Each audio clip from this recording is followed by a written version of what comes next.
Welcome, ladies and gentlemen, to the Some Sort of Gaming podcast. Today is April 5th, 2020. We got a great show for you this week. There's actually been a lot of news this past week. So, aside from all the bad things that's going around in the world, which we can actually say the name of now. But before we get started, let's see how everybody's been doing this past week. We actually have been playing together this past week, so we kind of know what's going on. But aside from what we've been playing this last week or together, how are you guys doing? Let's start out with LadyInfamous. Hello, everyone. This is me, LadyInfamous.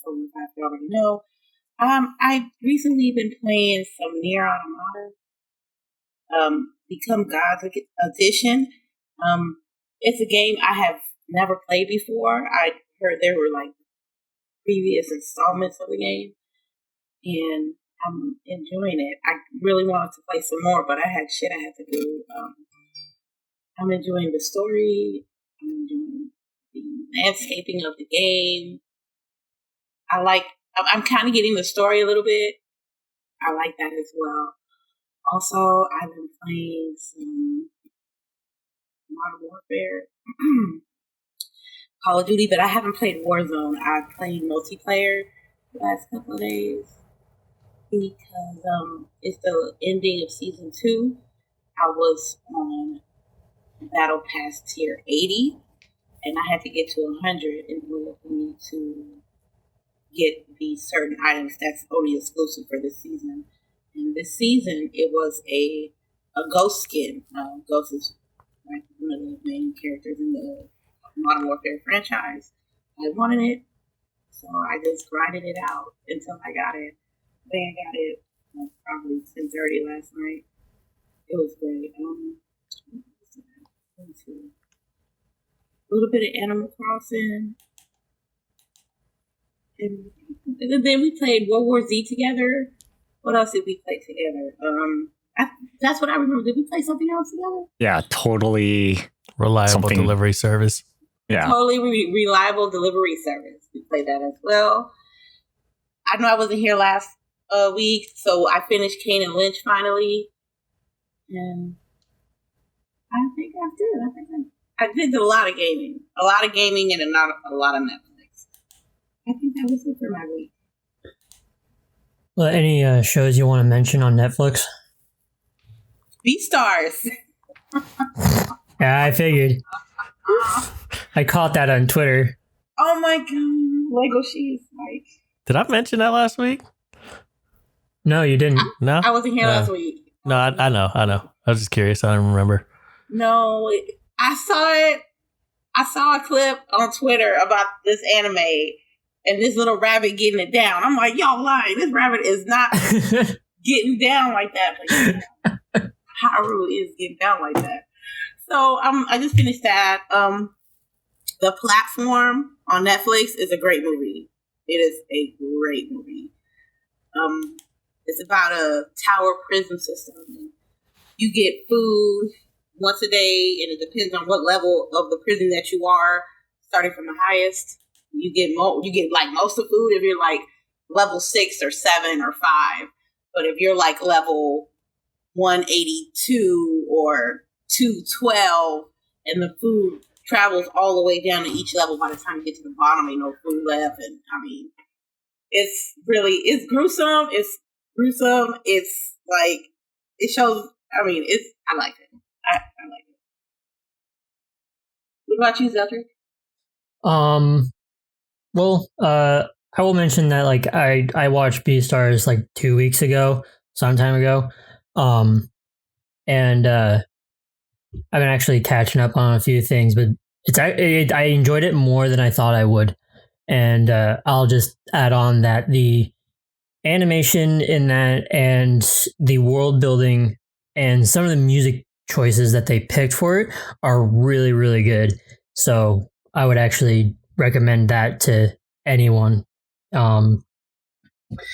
Aside from that, I actually did watch first 2 episodes of Altered Carbon, and that show's wild.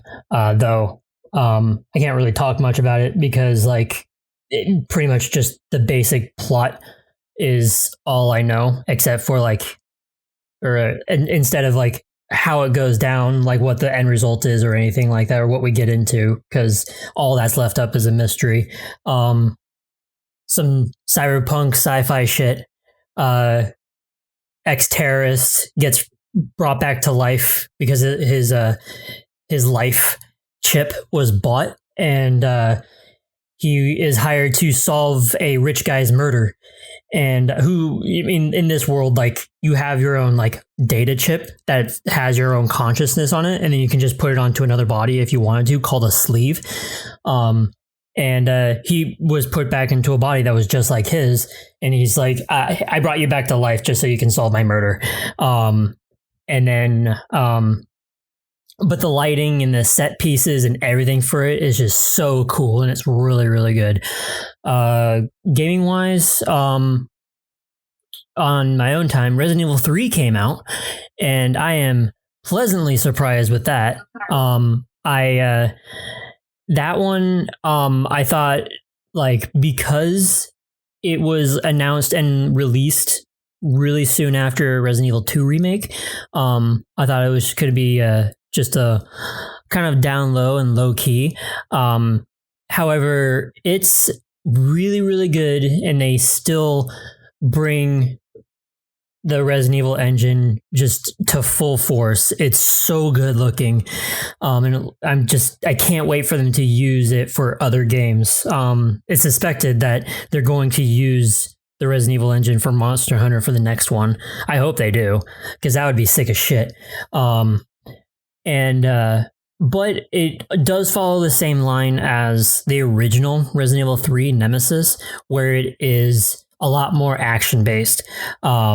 I'm seeing like everybody being on their third run of Resident Evil 3 already, and I am probably like halfway through the first run, and I'm like 6-ish hours in, 5 hours in. It's supposed to be a short game, and one that, like all Resident Evil games, you run through it really quick, and you speed run that stuff. But I heard this one was exceptionally slow. I mean, short. Exceptionally short. I mean, comparatively, it is short. And it's supposed to be the longevity of it being that you play it multiple times, and you play it for the harder difficulties, and you play it for the challenges. Like, there's some sort of challenge unlocks that you get after you beat it the first time. I don't know. I just saw an article about like how to farm some of these challenges, and I didn't read into it because I at least want to beat it first before I know what I'm talking about. But I'm running this on hardcore, and it's not bad, especially since I just recently replayed Resident Evil 2 just to get Jill's letter from Kendo, and I played that on normal, so like the controls and everything I already got down and stuff, and the dodge mechanic with Jill is way too good. Like, as soon as you learn that timing, like, you blast through the entire thing. Carlos's charge attack was actually really weird because, like, again, this is the first time I've played Resident Evil 3, so I don't really know what his charge attack was. But it's essentially just a shoulder check, and getting the timing and the angle of that one down is a little bit more rough for me. But no, I'm really happy with Resident Evil 3. Kind of disappointed that it will be really short. But this means that I will play it on Nightmare after I beat it on hardcore, and then just try to get through it like that. I don't know if there's a fourth difficulty. I thought somebody mentioned Inferno, but I'm not going to do that. Did you play RE2 Remake on Nightmare? No. Actually, it only goes into hardcore. I don't recall that a third or a fourth difficulty being there called Nightmare. Because I went back to... When I went back to my save file for Resident Evil 2, hardcore was the only one that was the hardest on there. So I don't think there's an extra difficulty for it. I wonder if they added that because of how short the game is. That's probably the reason. And because the game is more action oriented, you're supposed to be killing more zombies rather than, or not really killing more zombies. It's this ammo gets dumped on you. Even on this hardcore mode that I'm playing, it's just ammo is dumped onto you. Especially if there's a lot of ammo I heard too. It's like, oh, you can just find ammo everywhere. Yeah, and that's almost never run out. Well, that's the thing of the original game. Ammo still got dumped on you in the original game. And this is in comparison. Wait, by original you mean the original Nemesis. remake game, or are you talking about the original RE3? Original RE3. Okay, gotcha. So RE3 Nemesis. Which I'll refer to as just Nemesis, because that's the entire title, Resident Evil 3 Nemesis. So like, yeah, in comparison in the original games, like 2 and then Nemesis, like Nemesis, you got a whole bunch of ammo. And then it's the same thing in 3 Remake. You got a lot more ammo than 2 Remake. Got you. Yeah. I noticed there was a sewer section. I don't remember that in the original 3. You're the one to tell me, because I have only seen bits I didn't and pieces. play it. I watched my friends play it, and I was like, okay. Was there a sewer system in this game? I don't remember that. The sewer part of Resident Evil 3 is very minor. Like, it's very, very minor. And that's actually putting it lightly, because as soon as you go down into the sewer, you have 3 rooms, 4 roads. That's it. And you're in and out like real quick. So, I don't know. I'm pretty sure this is also not in Nemesis, but there was these big, huge fish monsters that looked like flesh. I'm sure that wasn't in Nemesis. So some liberties taken with the 3 remake. But so far, from what I've heard from everybody else, is that everybody is liking it, no matter what liberties they took with it. I think the only criticism I've ever heard for 3 remake is Carlos's hair is stupid. That is the only thing I've ever heard, and I'm like, I don't really care, because I don't have an attachment to the original, but also it's Carlos, like, you know, his ethnic background fits his entire look, whatever they remade him into. What is his ethnic background? Spanish. Oh, yes. Okay. Not only that, like, this is supposed to take place in the mid to late 90s. Yeah. Fortunately, you can get a costume unlock that is specifically Carlos's original hair and no facial hair. So luckily, they put that in for everybody that's mad about a hair. On my off time, I played a little bit of Killing Floor 2. I got a little bit back into that because I felt like I wanted to just kill shit. Tiny bit of Monster Hunter. And even less of like Final Fantasy 14. I kind of stopped on that. However, I'm kind of past couple days I've gotten a little bit more into it, just because I needed to finish my weeklies. And Tuesday is a big update where we get our relic quests again for Shadowbringers, so I'm excited for that. So that's been my week. Also it was filled with me trying to feel better and also make money. What did you do, T? Well, first off, in terms of stuff that I watched, have you guys heard of this show called Beastars? I feel like nobody knows about it. 'Cause I actually watched that as well. Surprised none of us had actually mentioned it like to each other before today, but what were you gonna say? So I was gonna say, like, all over like my Twitter timeline, like I heard about Beastars a long time ago, and like when it was first out in Japan, and everybody's flipping their shit. It's like, oh, it's so good and all this other shit, and then it comes out on Netflix in America or in English, and oh my god, it's so good, and I still never watched it. And then now all over my Twitter timeline, I heard about this a long time ago, but Brand New Animal, which is coming out, which is made by Studio Trigger. Which did Kill la Kill, and did they do Gurren Lagann as well? I forget. Anyways, but a great animation team, and now everybody's talking about Brand New Animal, and I'm like, so I just watched Beastars. We're still on that, right? Like, I think I'm I'm current with whatever the fucks we're watching on Netflix. But anyways, that's my own little spiel. I randomly found it. I mean, as randomly as you can find something on Netflix. It was like plastered in like the suggested, anime that I watched. What was the suggestion rating score for you? 96%? I don't know. I never checked the rating score. it just showed. I know it's just on the recommended list. And obviously just because I watch anime, but yeah, like I said, I agree. It was actually really cool. I felt a little awkward when I first watched it, like when the first episode started and like, they established that it was this whole world with just animals going to school together, and there's like herbivores and carnivores, and they're like kind of in conflict with each other because the carnivores want to eat herbivores, and it's kind of a societal faux pas for them to do so. And it was like, I don't know, it felt kind of weird because they were all kind of, I've seen plenty of like personified animals in anime, but to see like a world where they're all just animals acting like humans, I don't know if it felt weird initially, but as you kind of went along, it was actually pretty endearing. I liked it a lot. Except for the whole like unrequited love thing that I hate. I hate it so much. Like the whole thing where, the wolf wants to be with the bunny, but the bunny's like, oh, but we can't. Or they're like, we can't because you're a carnivore and I'm a herbivore. And like, now it became the whole Romeo and Juliet.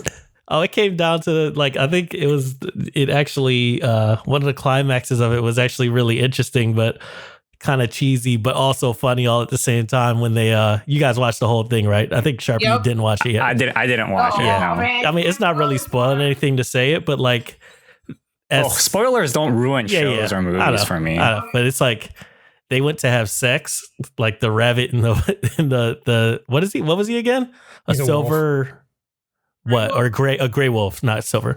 Yeah, gray wolf and a rabbit. They went to have sex and like they were all nervous because they thought that there was this whole theme throughout the show of the gray wolf not understanding whether or not he was in love with the rabbit or if it was just like his instinct to like catch her as prey.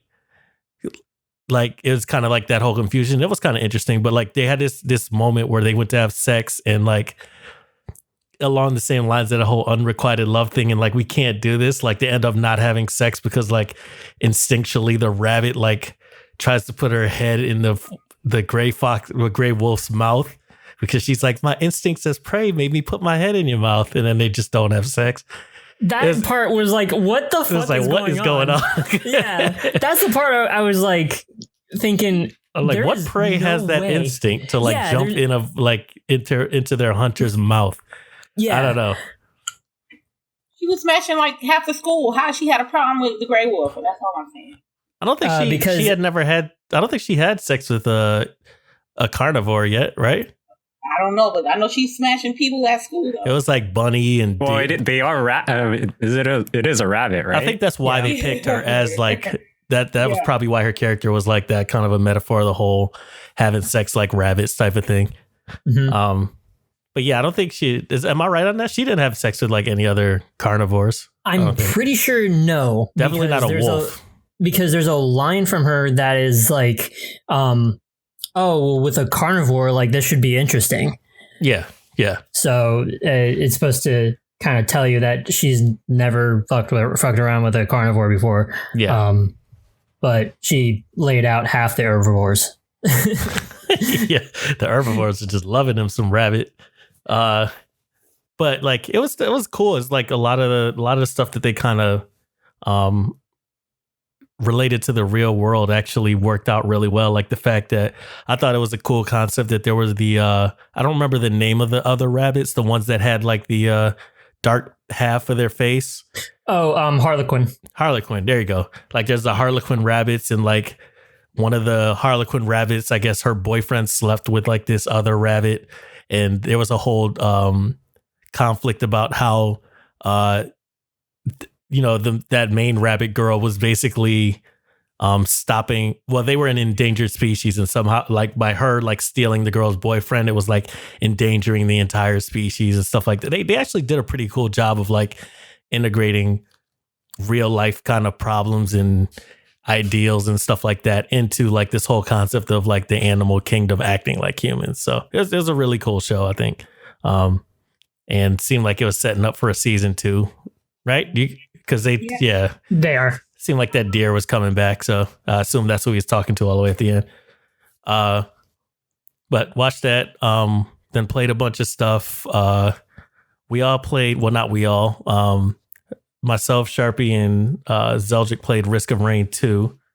I believe it was because we were... For like 10 minutes. We were like waiting for LadyInfamous, right? Yeah. Mm-hmm.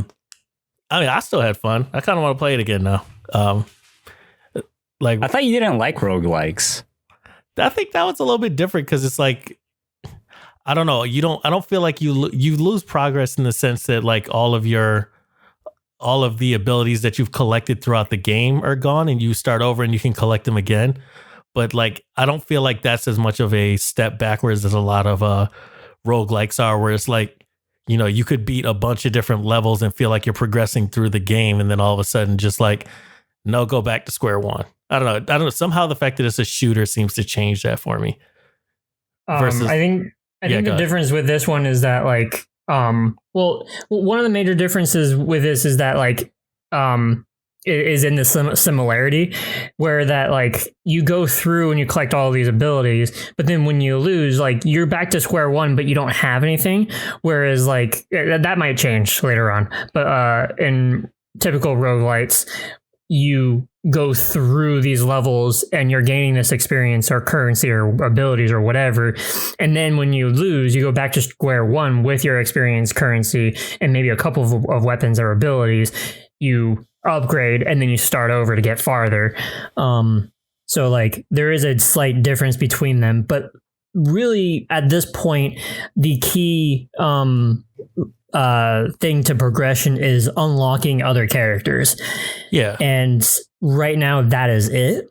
And I think that with this new update, it refreshes it because I think they added different maps to each different environment, because there was a couple that we played that I don't recall the layout at all.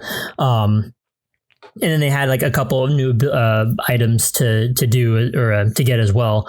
And I don't think they added any more characters to this update. But I would say that this one is a lot more fun to play for a little bit and then stop. Whereas other roguelikes, like if you play for a little bit and then stop, I get this tension of like, but I want to keep playing, but I also don't want to start over. That's exactly the feeling that I don't like. Is like wanting to, you know, I want to see what comes after wherever I got, but I don't want to have to fight all the way through it. I don't know. I think I would highly recommend you try playing this game called Rogue Legacy, because it's nothing like that. Basically, like you do start over, but you get all these upgrades. And not only that, if you beat a boss, you don't have to go beat that boss again. But do you have to play the levels all the way up to the boss and after the boss? So no. I guess no, because it kind of branches out.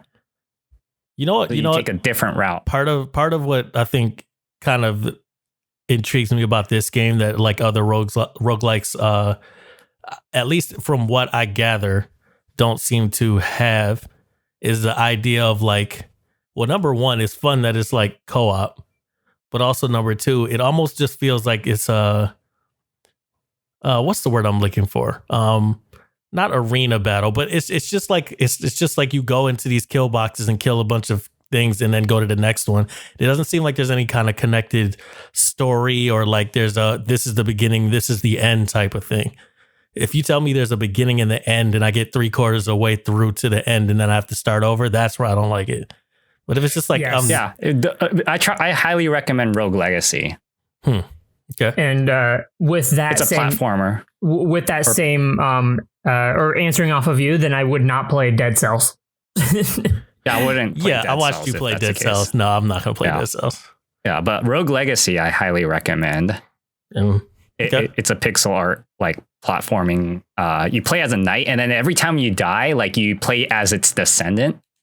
and then it has its own unique like flaws and like great abilities. But is that what I think I've seen this? I've seen this on Twitch, streamer player. But is that the only thing that changes what you play though? No, because what do you call it? I know it's procedurally generated. I'm sure most roguelikes are. That too. Yeah, and then like, let's say you beat a boss, right? You don't have to go take that route again to get to that boss and then further out. It's actually a different path to go to a different area. And you'll know that you're not supposed to be there yet because the enemies will do way too much damage to you. Gotcha. Okay. I'll try that one.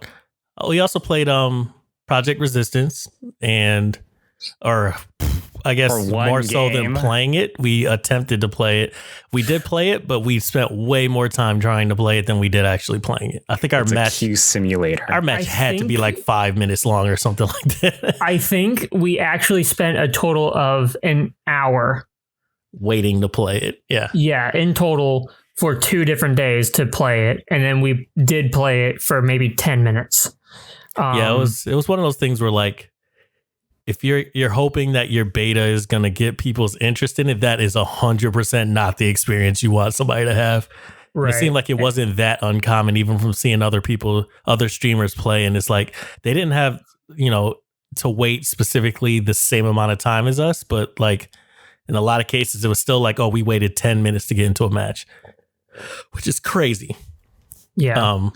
Even if it's a beta, it's like, that just doesn't show well for your game, especially considering it's something that was supposed to come out, like 4 days later or something after the beta started?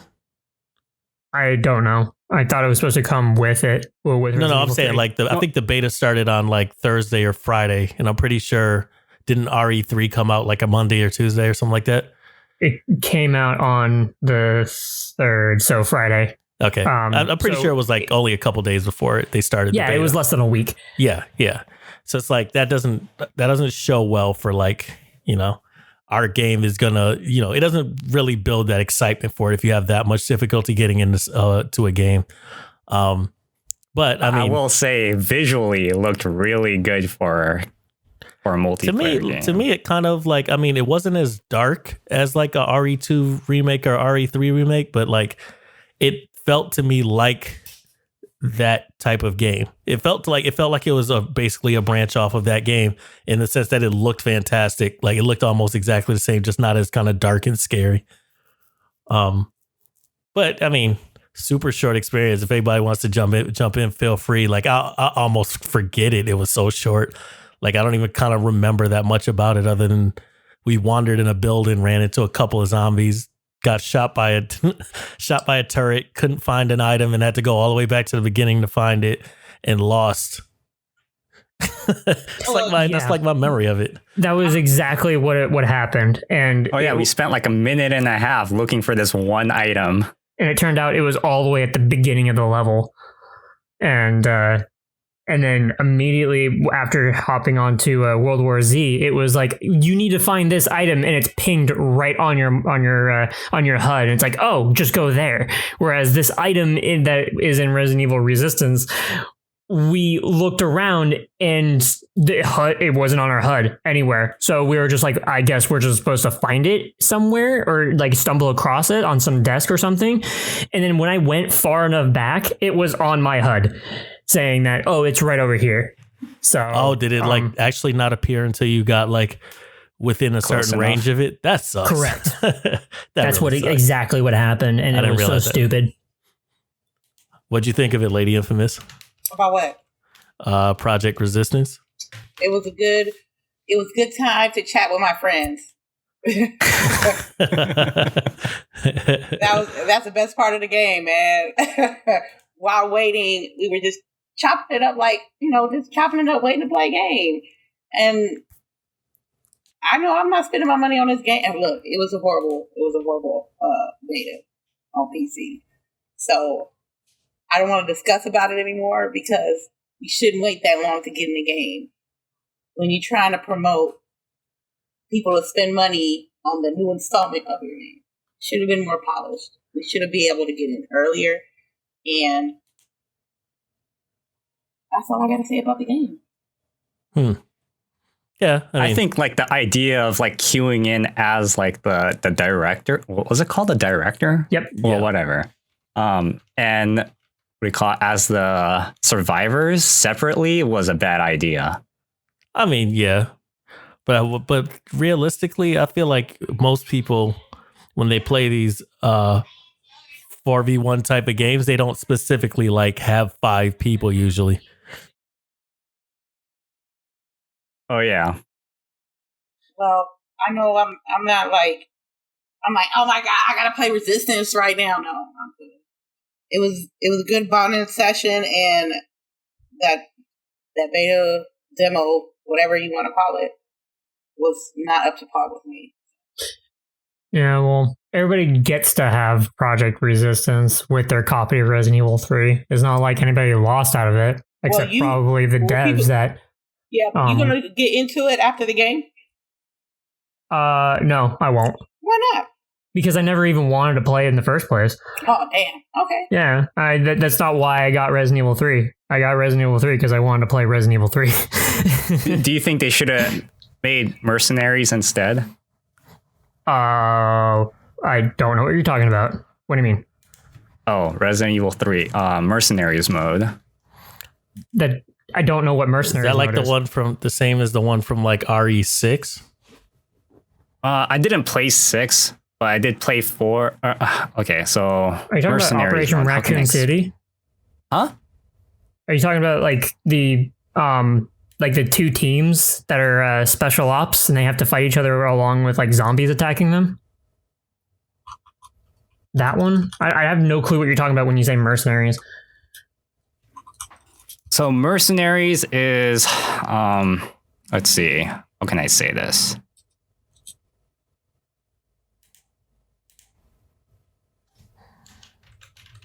The Mercenaries? I mean, I think if I'm trying to remember how I can explain this. So basically, you took a role for one of the 3 mercenaries from the game, and you have 2 minutes to reach the exit of the stage before it blows up. They should have done that. Like, not this like survivors versus the director crap. Yeah, I mean, like, did you play Resident Evil 4's Resident Evil 4 had it too. Like, I basically, have never played Resident Evil 4. This is actually the exact reason why I'm going through all of the series, is so I can go through each one. Yeah, so basically, like, every time when you kill a zombie, right, like, you get like money and added time. Okay. Yeah, and then you get points, and then like the more you kill, and then like, so basically you want to be very quick about everything. It's kind of like survivor mode, and then you have to reach the exit before the timer runs out. Otherwise, all your points just goes away. They should. Well, I don't know about like the exact mode of Mercenaries, but the survivors versus the director stuff, I don't think that should have been a thing. I mean, I don't really know how the queue times are going for the official release of Project Resistance, but if we're just basing it off of our beta experience, they shouldn't have that, and they should have been like, okay, just go in with like a group of like 3 or 4 people if you want to, and just get through these levels real quick. Because like, I mean, Resident Evil 3 is already an action-based game, more so, and if this was the way, if they were going to put a multiplayer game, then kind of put a multiplayer game of the same vein as Resident Evil 3 or Resident Evil 4.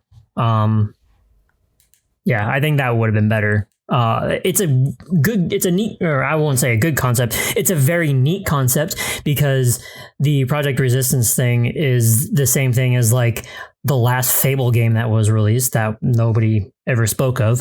And then, like I mentioned this before, there was some like Pathfinder game or something that was D&D related that was like you had a group of people that were fighting, that were going through a level, and then same thing as like the Fable game, and then you had one guy that was the pretty much the dungeon master and was placing a whole bunch of these monsters in your way and these traps in your way and stuff, exactly like this. So the concept is neat.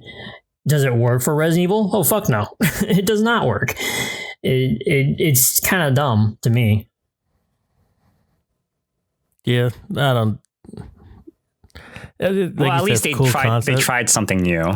They tried something new, and I don't know how the development was for it, or what the rights were, like what the process is for it. But from what I did hear is they handed the Resident Evil engine over to a studio and said, "Hey, make a multiplayer version for us." And they were like, okay. They whipped something up, and Capcom's like, okay, I guess this is what we got. Oh, so they didn't take time to look into it.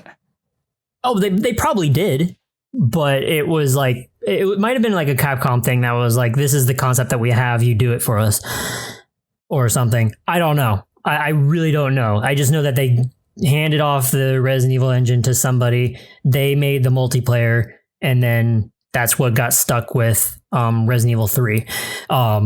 But from how the announcements were made for Resident Evil 3 and Project Resistance and how separate they were, at first it seemed like that, oh, this is a multiplayer game. And then we got like a trailer for Resident Evil 3, and then we got another trailer that stuck them together. So at first we didn't know that they were going to be bundled together, and then we did. So I will actually put on my tinfoil hat and make this conspiracy theory of, hey, Capcom didn't like what the other developers had showed. So they're like, nobody's going to really buy this, so we'll stick it with Resident Evil 3. But then Resident Evil 3 is also pretty short. So, I mean, put the bundle together. I don't know. Might have worked out like two ways for him. Yeah. Yeah. So we played that. Got a chance to play, obviously, World War Z with you guys as well, which was super fun. Like, I actually was surprised at how fun it was. Also at how well, like, it seemed to be optimized, because my computer had no issues running with just that many zombies on the screen. So, And LadyInfamous. Yeah. What about it? Your computer was able to handle it with that many zombies. It was all right. The game did not crash not once. A little light, stutter here and there, but not anything significant. Yeah, no, that was overall a fun game. Got minus like the couple little spats we got into, little arguments. But it was fun overall. Super cool game. Played Full Metal Furies with some of my like college friends. It was just a game that we had always wanted to play. Well, at least we had like a couple of us had owned, and we just never could coordinate a good day to play it. But then like, the friends were they wanted to play something, and they hadn't tried remote play, so we all remote played in. It was actually the first time that I played on remote play where I wasn't hosting it. And it went okay. There was definitely like some moments where the screen would like literally just lock up. Like it would just be frozen on a single image for like, maybe as long as 15 seconds. It would just be sitting there. Thankfully, that wasn't necessarily like when the action was happening. It was usually when people were trying to buy items back at like the base camp or whatever. But it did happen. And I don't know if that's something you guys typically do run into a lot when we're doing remote play. Maybe it's dependent on the internet connection of the host or something. I don't know. Do you guys typically see that a lot when you're doing remote play? No. Okay. We only see artifacting. Yeah. Okay. But yeah, simple little game. Like it was a 4-player co-op game where basically it's kind of color based in that each of your characters is assigned like a color based on which character you pick.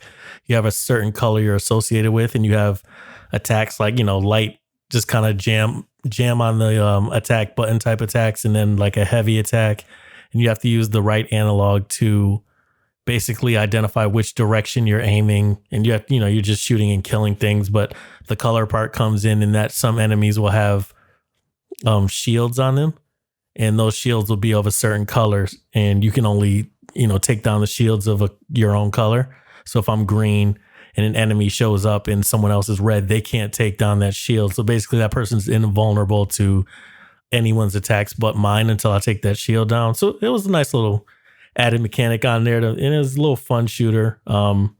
We got through basically, I think, up through the first boss fight.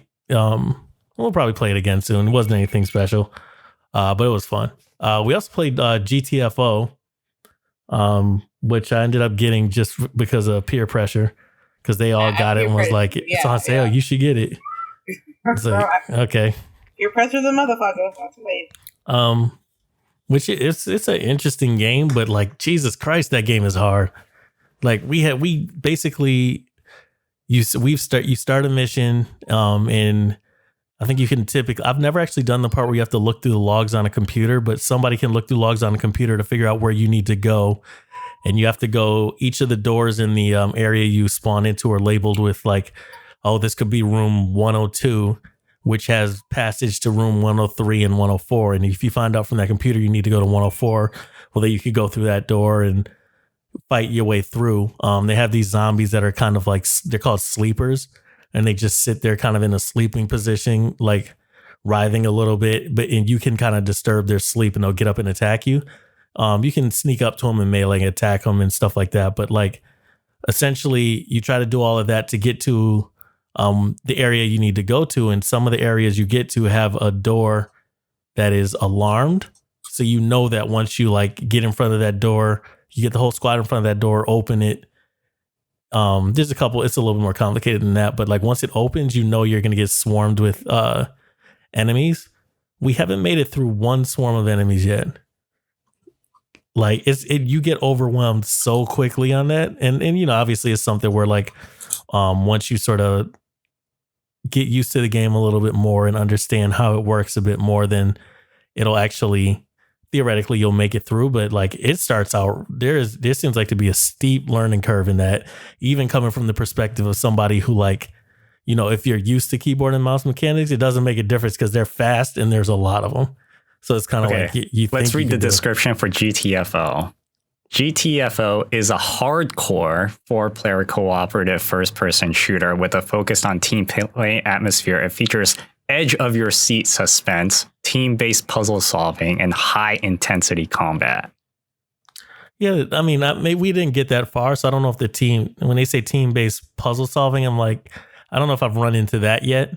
Maybe like light puzzle solving in a way, but like, yeah, it's definitely hardcore.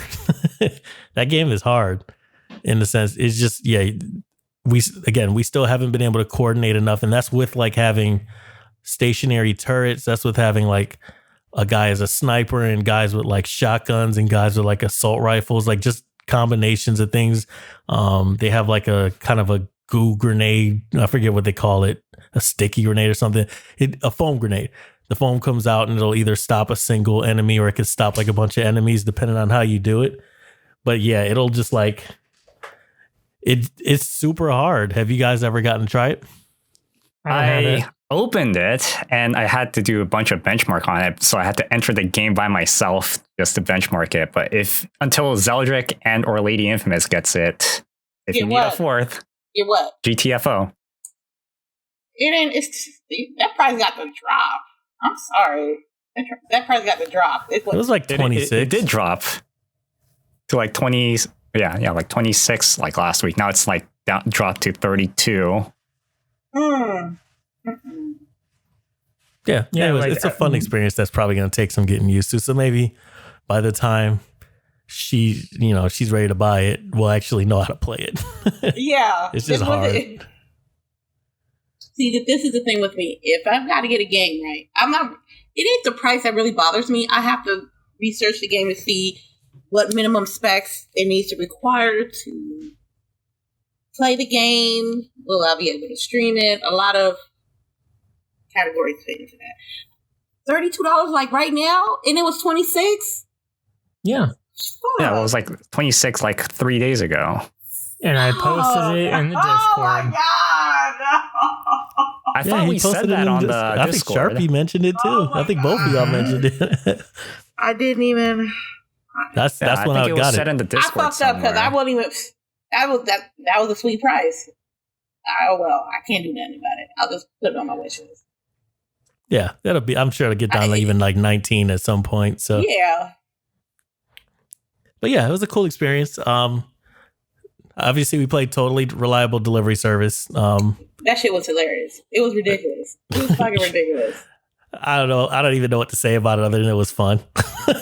Yeah, other than for being on the client side, or the client side and not the host, it like, got jittery. I hated the jerky movement. Yeah, me too. Yeah, But I got used to it after a while once we switched over to Zeldrick's game. It wasn't terrible, but yeah, you would prefer to not have to play with that. It was nice when you were the host, definitely, because then you didn't really see that jitter like that. Well, I guess LadyInfamous was yours. Was yours really bad?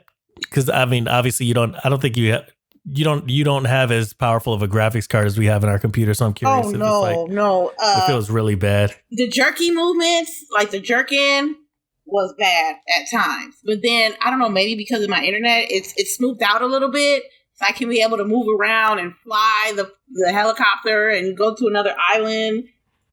It was. Yeah, I don't think it was a frame rate issue. I think it's more of a network issue. Yeah, seemed like it. Yeah, but I think it was awesome. It was. Did it get really jerky when I dragged you over to like the pier and threw you into the ocean? That was my favorite moment the whole time. Really? So, yeah, come over here. And it just threw you in the ocean. You tried to throw me and I made it. I liked flying around on that on the plane. Yeah, well, I'm sure once you figured it, I never got used to the mechanics.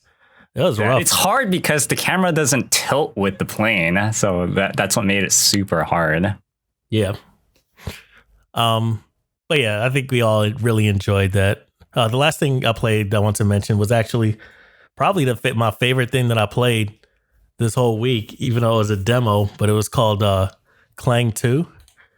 And Clang 2 is like Sharpie saw me playing it. It's like a rhythm-based kind of Osu style game where you're like this character who basically all you have to do is like things will appear on the screen in certain areas, like, and you know, it has the standard sort of rhythm game thing where there's like a circle that'll sort of get smaller and smaller and smaller, and then once it hits like the perfect spot, you have to click on that. Actually, I'm gonna say I played keyboard and mouse and controller. I think keyboard and mouse was better. Actually, it was just mouse. You didn't even need keyboard. But so you would click on a spot. Another one, it would show an arrow, and then when like it got to the right moment, you have to click and drag in that direction. Another one, you had to click and hold the mouse button down. But it was just really cool. Like I really love the aesthetic of it. Like it definitely had like sort of an electronic feel. I guess all the music was done by, sounds like a producer named Blind, who I think actually did the music for Clang, the original game, which I still have yet to look into. But I actually went on the Apple Music to see if he was on there, and like one of his things that showed up was like something from Clang. So I'm assuming either he did the music for that as well, or he or she or whoever it is did the music for that as well, or maybe they just did one song or whatever, but they were somehow associated with the first game too. But it was just like this really cool, visually pleasing, like high energy, like rhythm game. And I liked the music a lot. I think that's really what drew me in, was like all the music was, there's one song that I wasn't a huge fan of, but the rest of them, it was like, I would listen to this even if I wasn't playing the game. So that was like my favorite thing. And I put that on my wish list, like I think before I even ended up finishing the game. Because I was like, I'm going to play this. It's supposed to come out sometime, I think in April. Or no, not April, just sometime 2020, I think. But other than that, like it's been... what was the name of that game? Clang 2, Klang. Oh, okay. That's what I wanted to... I don't know, but I saw that game. I heard one of them songs. You like the music, right? I downloaded one of those songs. I've been bumping that for the last 2 days. Yeah. That's what I'm saying. It was like they had some really good music in there. I'm actually looking at the first one now. I guess it's like I'll add it to my wish list, but it's same kind of aesthetic. It actually looks a little bit different, but lots of like kind of really saturated colors and like flashing lights and just stuff flying all over the screen. It's kind of like just really visually stimulating, I think. Oh, it actually looks really cool, the first one. Guess what the release date on that game is? What, the first or the second? The second. Was that 1,000 wish lists? 100,000. Oh, that's right. It was 100,000 wish lists, and they said we'll put it out. I forgot. That's exactly what it was. Because I remember saying, I wonder what number I was. That'd be amazing if I was like the 100,000th person, but I highly doubt it. Hopefully they got like some a little bit more visibility because they were part of that whole demo weekend that they were doing for a couple weeks back that we had talked about. I just happen to still have the demo on my computer. So hopefully they got some visibility from that and people did add it to the wish list. But either way, like I really enjoyed it and I'm going to be anticipating that coming out. But yeah, other than that, it's kind of like cleaning, relaxing, doing a little bit of work wherever I can find it. But not really doing all that much more than gaming. It was just a lot of gaming this week. So what'd you do, Sharpie? So we did what we did last week, and then I also played a little bit of Counter-Strike. And so are you like legit back into it? Because I think you said you played last week too. Yeah. I wouldn't say into it. Like I think I might be more getting ready for like Valorant when that game comes out. I was like, what is Valorant? Do you think that looks good? I don't think it looks good. I watched some people play it. It looks like Counter-Strike 100%, but I don't know. To me, something about it like just doesn't seem that it's that mix. It's the fact that like it's like, why would you not just play Counter-Strike, or why would you not just play Overwatch instead of the Overwatch? Because I feel like it has mix? Potential. In what way? What did you see? Well, it's kind of like how when Riot first came along with League of Legends, like everybody's like, why would you play that if you can play Dota? Sure, I get that. And then there was like this war between like, oh, Dota is such a better game and stuff like that. And then there was another game that came out too, like on Steam. I forgot what it was called. It was called like God something. Where you play a bunch of gods, I think. Smite. No, it's not Smite. It was like some other one. It was an isometric view. I forgot what it was called, but I think Riot, died out very clear. It was not Riot. Oh, okay. Yeah, and nobody really played that. Smite is like a third person view. Mm-hmm. So yeah, but then there was another game that came out and nobody really played that. There was another game called what was it? Heroes of New Earth. That everybody played that, which was more like Dota than that. And so there was like this trifecta of war between these three games, and then in the end, Riot persevered. And I have a feeling that because of their success in the past, and now they're spreading their focus elsewhere rather than just that one game. I feel like they might be able to pull that off again. The problem is like, okay, well, balancing guns is already hard enough. Like, can they be able to balance, abilities? Yeah. I mean, yeah, I don't know. I guess we'll see. I feel like Overwatch did a good job of like balancing abilities. So I'm sure it seems like they're taking like a lot of cues from Overwatch. So, I mean, I'm sure they'll figure it out. Yeah. So I played a little bit of that. I played a little bit more World War Z. I actually played the super hard mode. Mm-hmm. And I beat the first level. Okay. Yeah. How long did that take? About a few hours. Yeah, that's what I figured. But I was playing it with a bunch of AIs. Oh, sure. Yeah. Like, I was like, are AIs good enough for this? And then it seems like, well, AIs, they almost never miss and they almost never hit you. So I think that part was like a little bit easier. But how different was it? How different did it feel?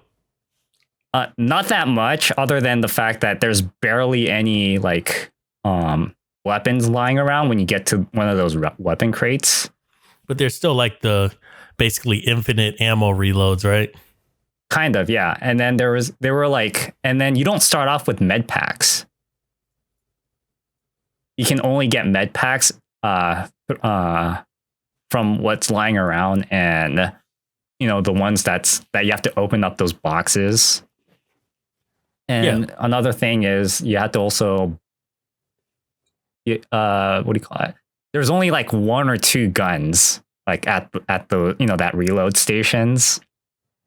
Yeah. And I think you can only get hit by zombies like 6 times before you fall down. Another thing is when you... What else? Wait, so real quick, when you said... that bull, like maybe like 2 slams and you're done. Oh, I can imagine. Yeah. So when you say you beat the first level, you mean the episode or just the first level? The first level, like, Okay. when you enter the train. That took a couple hours? Yeah, because I kept dying. Yeah, that's kind of what I wanted to avoid. Yeah, so what I figured is that you should really like just run, like in that beginning where you have to get to that elevator. Just rush to the elevator. That's what I figured. Just run through, forget everything else. Like, just try to just clean out the hallways and just run to the elevator, because when the special zombies come out, like that's when it becomes bad. Yeah. Makes sense. And don't make a lot of noise. Yeah. Just use silenced pistols. I think I always started out with like a silenced assault rifle too, or not, a silenced SMG. I think it took me like a couple levels before I was able to buy that, and then I was just like, I could use my SMG as soon as we started versus just having to use the silenced pistol. Yeah. So yeah, and then the hardest part was like the first swarm after you go down and you're on that little mall, like the top level area. That part was kind of hard, but I kind of figured like if everybody was on the escalators, there's only 2 places that the zombies can come from: the front and the back, right? And then they barely ever come from the back. So like everybody, like, I just have to crouch so the people, the NPC behind me can be able to shoot down above me, and just shoot down because they only come from one direction. Wait, where you're talking about when those doors were closing out, basically where the benchmark was at? Yeah. Yeah, that area. Okay, gotcha. Yeah, you just when you first go downstairs to to refill your weapons. Yeah. Yeah, that, and you go down the escalators first. Yeah, that's where I was like saying, oh, you just stand here because they can only attack you from 2 directions. Gotcha. Other than that, I wanted to play Not Tonight, but ended up not doing so. So I might end up doing that this week. The DLC, because I never played the DLC for Not Tonight. Not Tonight. Is that that bar one? It's the one that you said was like Papers, Please. Yeah, it's yeah. Kind of like Papers, Please. Yeah. Gotcha. Oh, we were talking about that DLC a couple weeks back, right? Yeah, or last week. It was last week. Yeah. Okay. Yeah, and then yesterday and the day before, like the Bay Area Live people, we all played the Jackbox. Nice. Oh yeah, because they had another get together this weekend. Forgot. Yeah. And we were thinking, it's like, because everybody's streaming on weekends, we were like, maybe we should do this on like Wednesday or Thursday. So we might end up doing that. And we might tell Twitch to make that announcement. Okay. No, that's cool. If Twitch announces it. Yeah. Because every time when Twitch announces something for these meetups, like we get a lot of a lot of people showing up. Yeah, it should be theoretically even better if it's on like online, right? Mm-hmm. Then anybody could show up. Yeah. So yeah, that was my week. Before we continue, hit that like button. Smash that like button, ring that bell. Don't forget to subscribe to our or podcast. follow or whatever the hell platform that you guys are using. I have to say that because it seems like it works. Other than that, because people just, press play and just continue going on without thinking about doing it. Well, no, they just, I mean, in just the recommended in general, feed and it just auto plays. Yeah. In general, it's just, it's good to say. So, I mean, that was also a thing that's like on YouTube. I've heard a lot of people mention that, like, yeah, just when you say like, oh, just hit the like button. It's like, oh, okay, yeah, I'll hit the like button. And I think in YouTube, in that specific realm, like for myself anyways, I totally forgot the like and dislike button because I totally ignored it and it just did nothing for me. But it is actually beneficial to the creators and people like us to like tell us or to tell the platform that like about the interactivity and to actually give the rating. Yeah, it's called impressions, and it affects by impression stats. And there's only one stat. It's like everything combines to this one thing called impressions. Yeah. Anyways, onwards. What do we have in for today? Well, I have one thing. Well, I mean, I only have one thing to like pass by, and that was the final trailer for Final Fantasy VII. It's good. It's a good trailer now, and it also it shows some other stuff that they haven't showed before. So if everybody is thinking, oh wow, like they can't show anything else about it, it's like, no, they can. They can show a tiny bit more, like an extra like 3 seconds. But I think that one and the first trailer that dropped for Final Fantasy VII Remake are the only ones that gave me chills for like the excitement for this game. So, but yeah, it's good. It's very good. And some Twitch streamers were getting banned for streaming the game early. Oh, really? Yeah. Okay. Yeah, I figured it was gonna happen. Yeah, you know that the Twitter feed streamer bans, it's like an automated system that gets connected with Twitch and then see who gets banned and who gets unbanned. Yeah, so it's like you see a bunch of people are getting banned from there. I had no idea that Twitter feed was a thing. Yeah, it's called streamer bans. Is it run by Twitch? No, it's run by a third party that actually uses the API. Okay.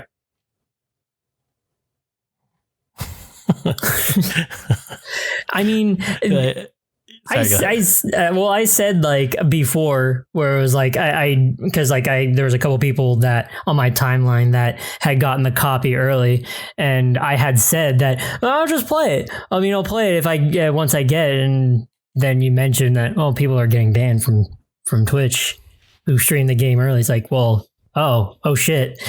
That was a thing because there's technically there wasn't a actual legal embargo on it as far as for like being outward about it. It was just Square Enix saying, please don't spoil it.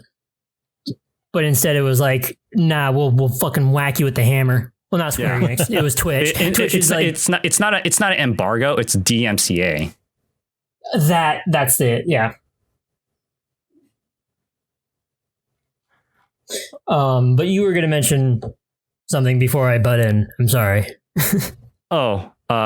Wait, about Final Fantasy VII? No, before I was talking about Final Fantasy VII. You were going to say something real quick. Oh no, I had nothing else to say about Final Fantasy VII. I'm not going to watch anything about Final Fantasy VII until I play it. Yeah, I'm the same. I've literally skipped everything.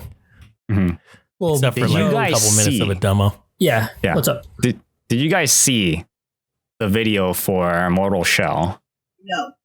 I did. I posted it in my Discord and so that I could watch it later. That shit looks cool. It looks so good. I was like saying, dude, this is Dark Souls. It was Dark Souls, but like everybody's when Dark Souls first came out, it does have that grimy sort of dark look or whatever, but it's not like on the same level as like a hellish sort of thing. This one's like really dark. Yeah, kind I of was like, I feel like I've bought that boss before. Yeah. Apparently they are giving beta access though. If you like join their Discord server, and they'll announce like beta access for stuff. But look up the trailer for Mortal Shell. It released on April Fools, and it wasn't a joke. Nice quick little trailer of it, and it looks tough, and it looks like it'll be really, really cool. I don't know if there's going to be different builds that you'll be able to do, because like I saw like maybe 2 different combat styles, but I don't know if it's like going to be the same vein as, oh yeah, like make your stats into this and play this way or whatever the fuck. So we'll see. But yeah, please look that up, Mortal Shell, and please support them, because I think they're a small dev team. Is this a game that you guys had known about before? No. I heard about it like right before the trailer dropped. Yeah, I was like, how come I never heard about this? Oh, this looks exactly like Dark Souls. Yeah, I was like saying, dude, I feel like there's a lawsuit coming along. I mean, that's yeah, how close probably it looks like Dark Souls.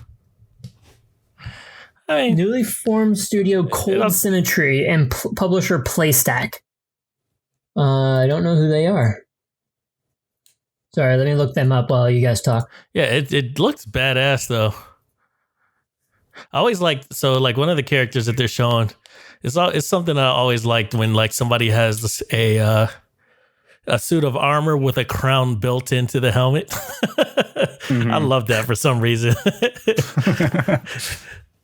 No, it looks. I mean, I'll say for me personally, I haven't played any of the Dark Souls games, but like, it looks like Dark Souls to me in style, but not like it doesn't look like the same game necessarily.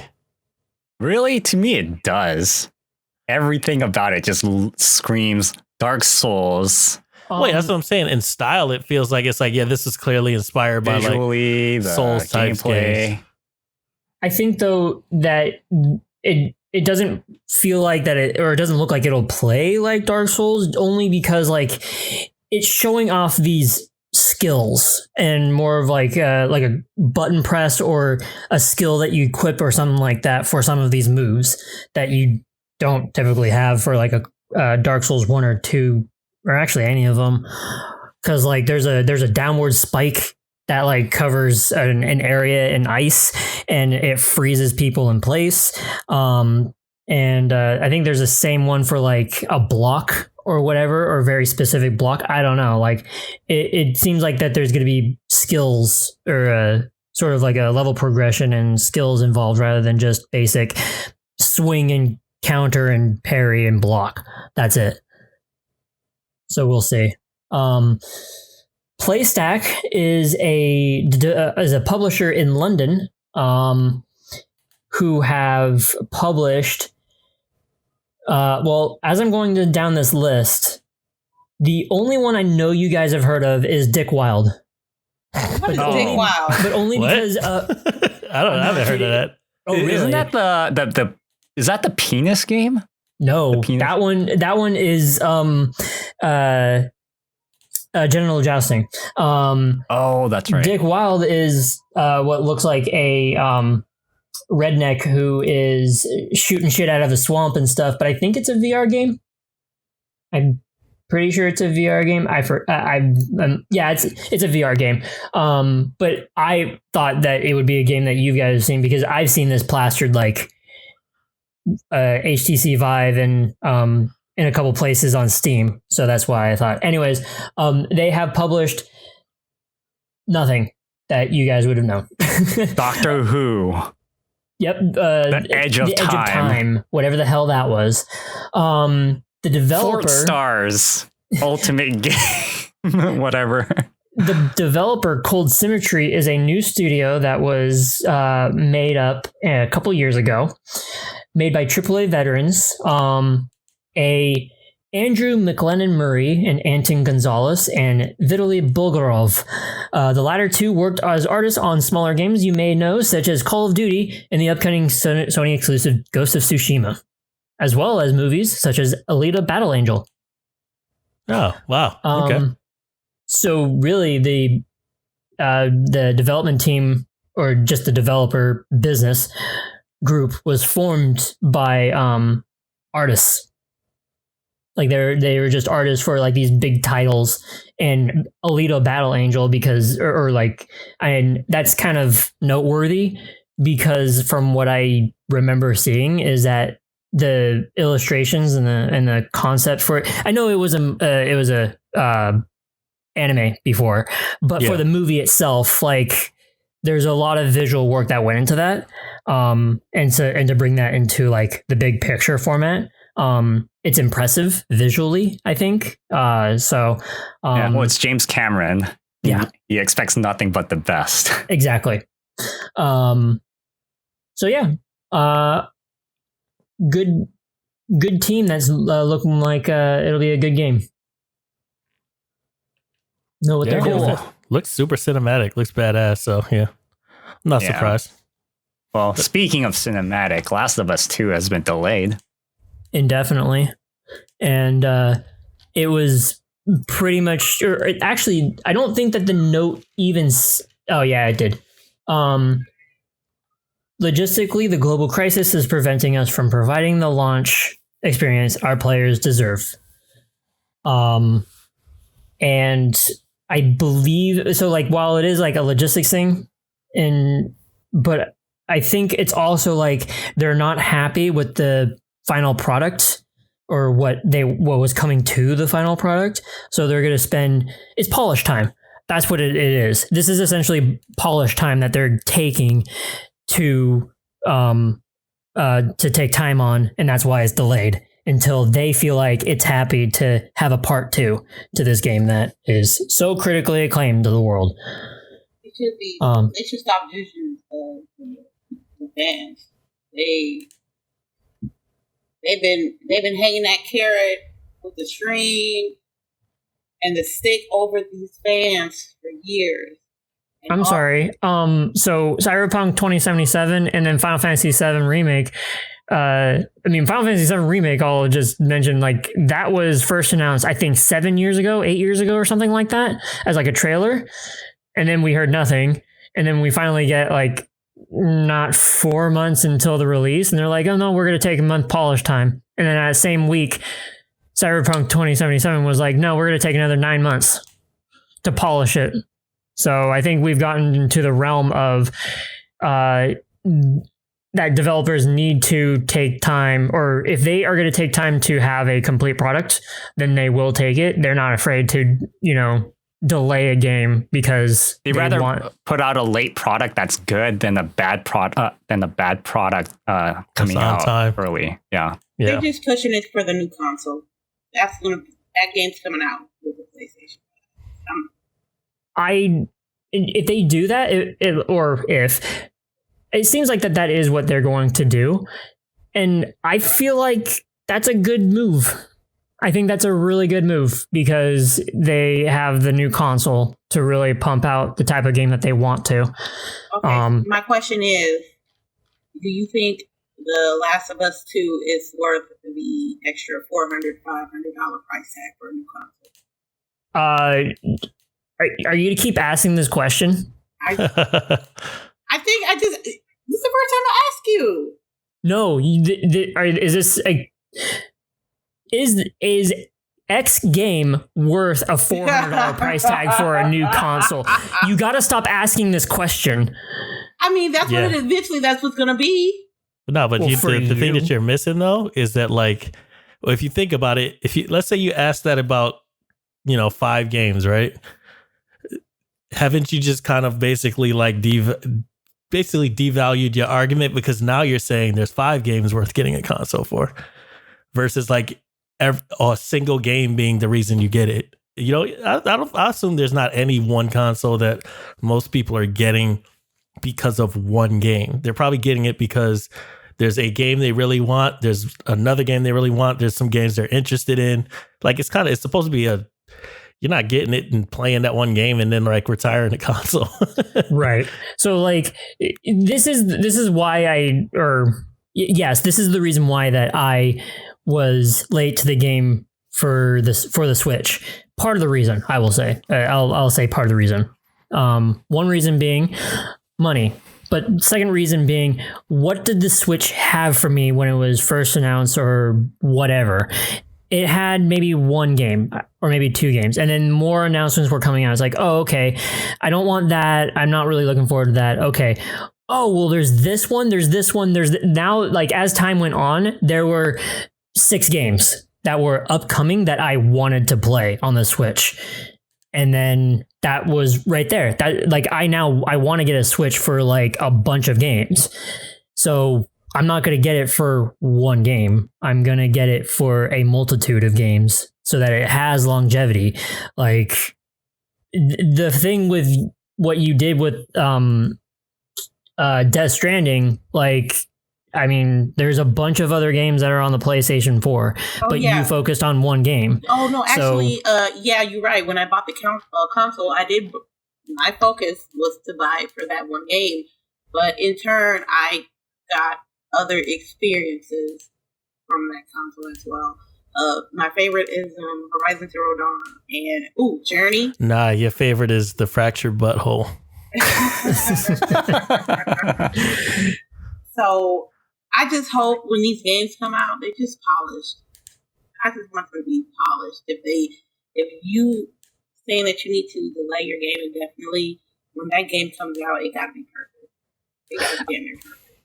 So here's a general question for all of you that like games have should be like less of an excuse to have a sloppy game when it comes out. But it comes out. You hope what? Sorry. In the foreseeable future, but it ain't. I feel sorry for the fans. We're just gonna have to wait and see. So a general question, because I can't think of anything off the top of my head. Has there been a game that has been delayed and it turned out worse? Not including Duke Nukem. Which one? The last one that came out? No, I'm not. Well, yeah, the last Duke Nukem game that came out, wow. but that was actually they said, okay, we're going to delay it because we're not happy with it. I mean, that's hard to gauge because it's like if it got delayed, how do you know what the original product was? Well, not worse than what it. Or the original definitely, if you're asking, have there been any that got delayed that still came out terrible? I'm pretty sure that happened. Right, but like, I don't know if you guys know any off the top of your head. Probably not off the top of my head. NBA 2K? That whole series? That whole series. The entire series. No, I'm talking about NBA Live. No. Did NBA 2K get delayed? No. I don't think they've ever delayed one of them games, have they? No. Oh, no. I'm sorry. I don't think NBA 2K was a broken game. It's more like people don't like the monetization system. And that's like... I'm thinking about day one patches and stuff like that. That's completely out. Oh, that's a little bit different, but yeah. But yeah. Nah, off the top of my head, no. Yeah, it's kind of a hard discussion to make without like some really deep research because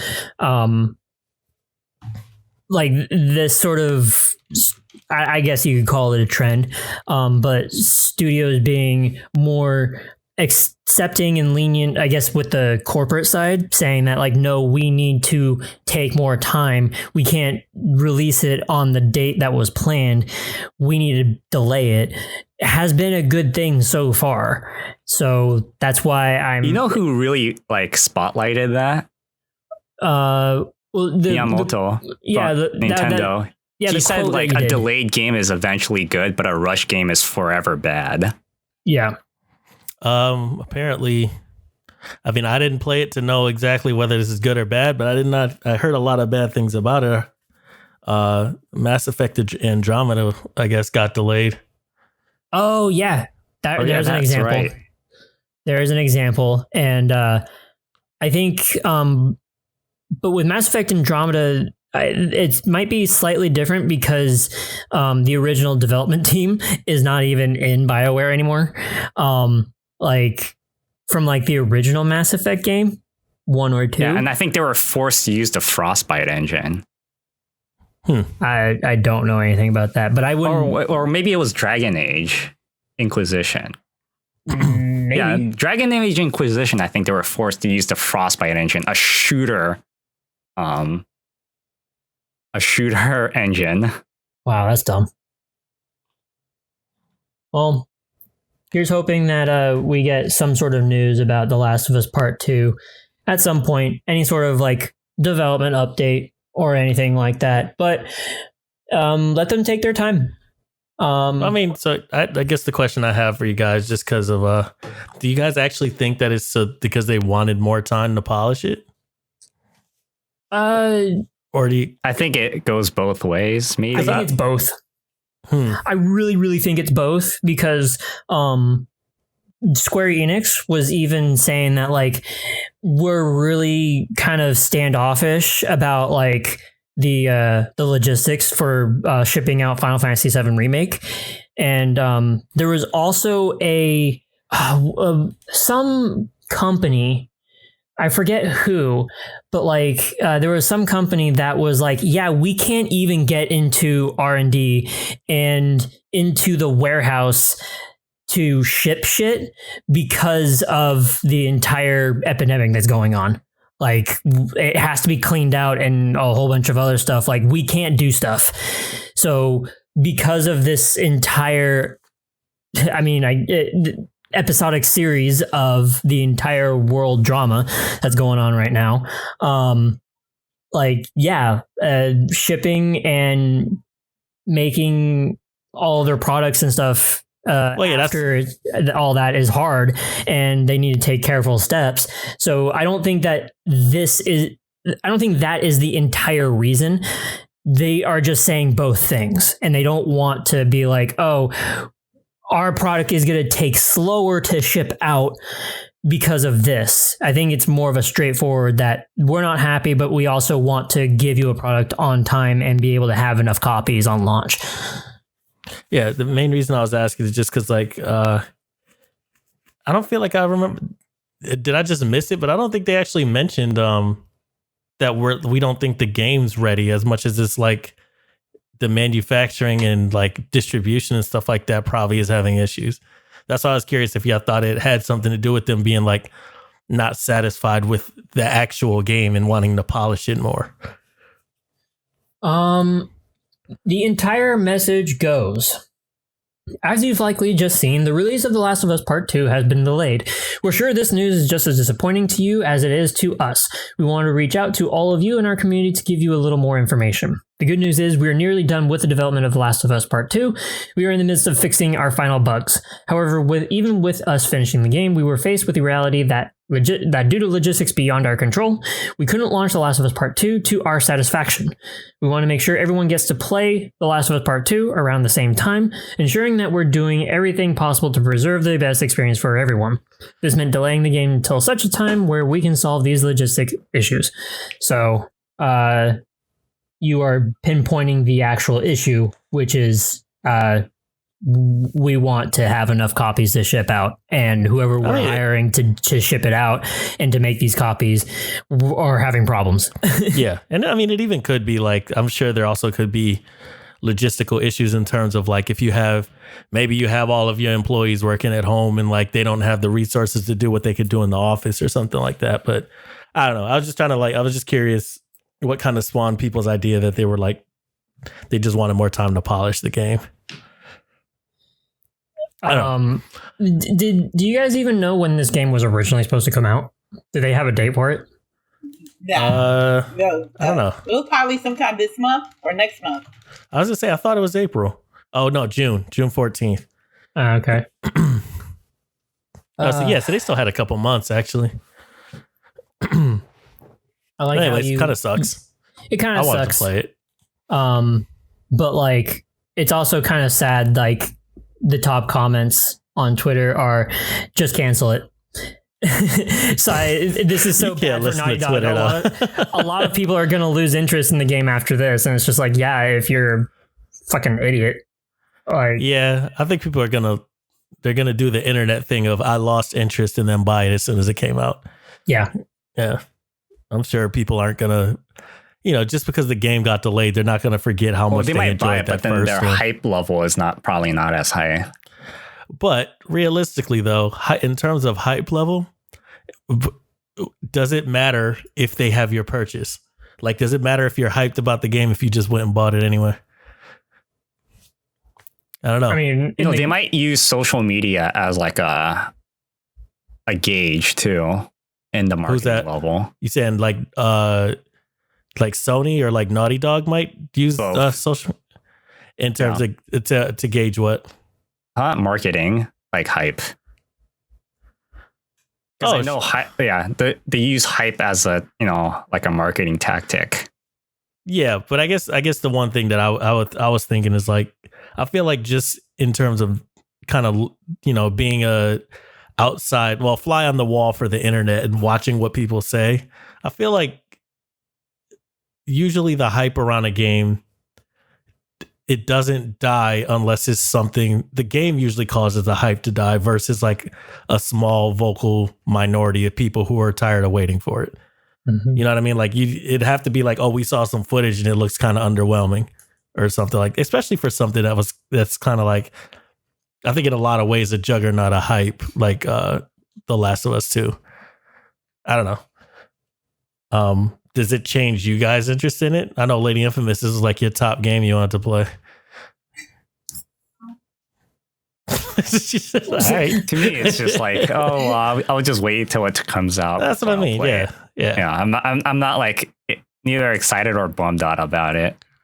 It doesn't affect me whatsoever because the entire first game was completely ruined for me because of the ending being a complete joke. So I remember the ending. Man. The ending sucked. To me anyways, I'm like the very, very small minority where I'm just like, I don't like it. So the rest of the game was really good, but just that ending was dumb for me. Okay. Did you guys hear out of the blue Modern Warfare 2's campaign remaster just came out? Yeah, that just popped up out of nowhere. Yeah, I heard about that. But just the single player campaign though. Yeah, because they're not gonna bring back the multiplayer. No, they're gonna put more of the old multiplayer maps in Modern Warfare, the new one that came out in 2019. They're gonna put new multiplayer, like the old maps, in the multiplayer playlist on that. How much is the game on PlayStation? I honestly don't know. I don't know, but that just came out of nowhere. I just wanted to just point that out. Released under the radar. Like, I think if anything, that if there was any news about it, it came out like a day or two before it was released.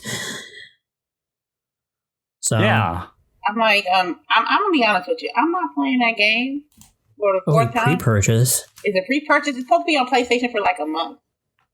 Oh, okay. Yeah, you can pre-purchase $19.99.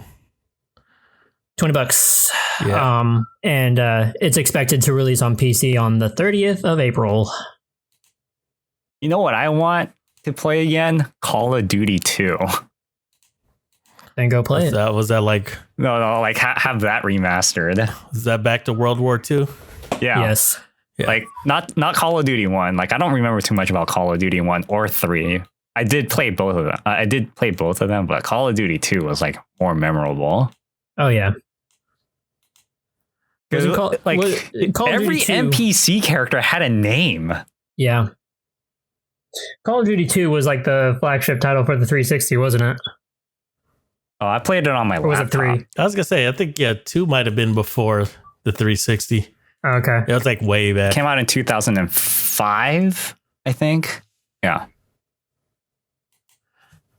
Yeah, it was like the first game that's not Medal of Honor, that you were not by yourself all the way throughout the game. Right.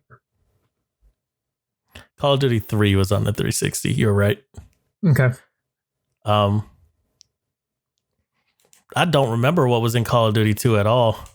Really? Man, I remember that fairly specific locations because I remember like rains and you have to snipe people. And then, now when you snipe, when you look down the sight, especially with the sniper rifle, it doesn't black out the outside of the circular area now. But back then, that's exactly what it did. Mm-hmm. But the new way makes way more sense. Yeah. So why are you not going to play this, Lady Infamous, just because you played it before? Yeah. I played it 3 times. I'm not... It looks gorgeous. But it's a Call of Duty game. I guess, but it's also just not... There's no multiplayer in it either. I have to play it. I played it 3 times. I have the game on my Xbox. If I want to go play the campaign, I will play it on my Xbox One. If I want to play multiplayer, I can play that on my Xbox One. Even though the servers might be ass, but I can play. I was going to say, you going to solo it or even something? online? Yeah. I bet you they are. So I'm like, I'm not spending money on this game. But it's Call of Duty. I say, what kind of fan are you? I am a fan, but I'm not stupid.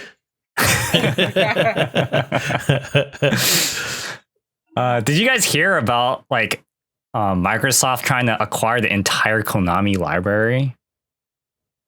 Konami's just using Konami using that money just to make gambling machines. No. I didn't hear about that, but it's a rumor. But okay, Konami not giving or not selling it to, there was a rumor about this before where it was to Sony and they didn't do it for Sony, and they were also saying this was a total rumor, this is not happening. Specifically Silent Hill, but also the names that were tied to that rumor were Castlevania too. A rumor of Microsoft and Konami with the same exact thing. Oh, but then buying Konami and stuff, I think it's because Kojima is more closely associated with Sony. And I'm still not buying it. Yeah, well, I mean, it was a pretty big rumor. I saw it on I think it was on Game Rant. Well, I don't think. Well, they have also no reason to. I don't think they have any reason to do that. I mean, what was the last time Konami released a game that's Metal Gear Survive? That's actually good. Fuck.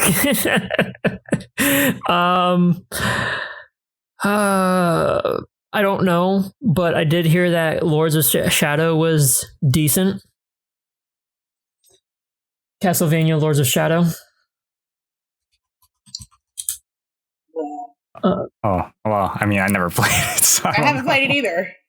Yeah, I mean, I guess they still make music games. They released Metal Gear Survive in 2018. Oh yeah, no, he just said that. I think you stepped out. Oh yeah, my bad. That game was amazing. Oh yeah, really. It sure was. But that's definitely just a rumor.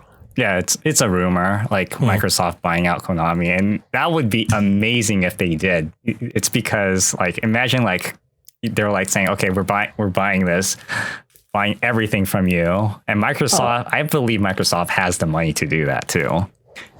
So looking at this list, I mean, there's different sections for this list, but Metal Gear Rising Revengeance, that was a badass game. That was really good. Did you play it? Also, Metal Gear Rising. Yeah, Revengeance. But that was made by Platinum. It was still published by Konami. Going further up, Zone of the Enders HD Collection, 2012. I thought that one was really good, but that's a game from early PS2 days, so never mind. Bleach Soul Resurrection. I never. I feel like I remember that and it being trash. I'm pretty sure that game was trash. No More Heroes, Heroes Paradise in 2010, which I believe is a remake. Not a remake, but like I think it was like another, or it was the same thing as No More Heroes 1. No, it was never mind. Are they doing the new No More Heroes game that's coming out? That's still coming out. Yeah. I know, but is it Konami doing it? I believe so. I mean, like, I believe they are. Yeah. No More Heroes 3 was announced at E3 2019, and to be released this year on the Switch. So Heroes Paradise is actually an enhanced port of the Wii version of No More Heroes. So, yeah, that one was really good. I was looking at PlayStation 3 titles. That's where that list started. They even released Contra again. That game was trash, I heard. Yep, that was utter trash. That was the worst. Even just from the I didn't even play it. I just watched the trailer and I was already disinterested. You guys played Contra, right? I mean, the original, like the old one, yeah. A couple of the originals, yeah, I played for at least 5 minutes each.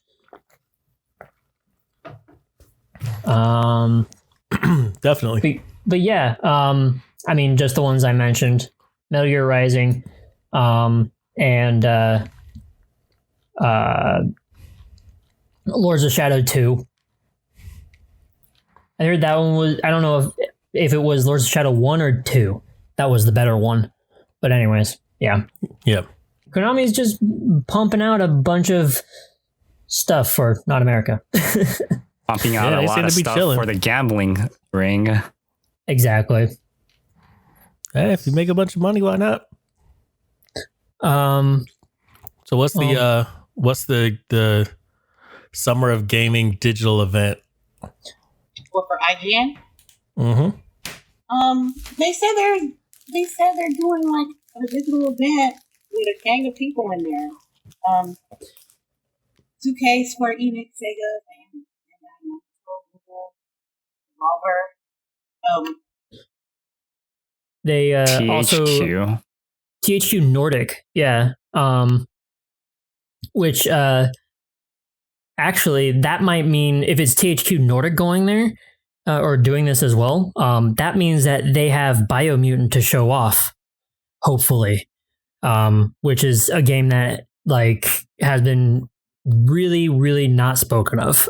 They've not talked about it in a long time. There was like a dev video some time ago. I want to say more than like 4 months ago that they showed off like some sort of combat or whatever. But even then, it's like nobody's talking about it and they aren't talking about it. And it's not like it's hidden secret or whatever. It's just there's really not much to say about it. And they did release a notice that was like, no, we're still working on it and we're working on it hard. Just want to let you guys know that development's still rolling, and everybody's like, thumbs up, A-okay, thank you. And that was it. So how do you guys feel about IGN though, as a unit? IGN, I don't have like the biggest trust in them. Why? You know, I mean, they have a history on like giving high ratings for games that was just because they were getting paid by the publishers. Understandable. They got. I thought that was like a long time ago, though. Yeah, I know exactly. And I still hold that. Same with GameSpot too. You still better? Feel better. I mean, I don't really feel anything for that. They say the only thing bitter. I like from them is that devs react to videos, to their own game videos that they have on their channels. They got to put their product out somewhere. So. I'm just wondering if I can like sign up to be one of those fake audience members in the front.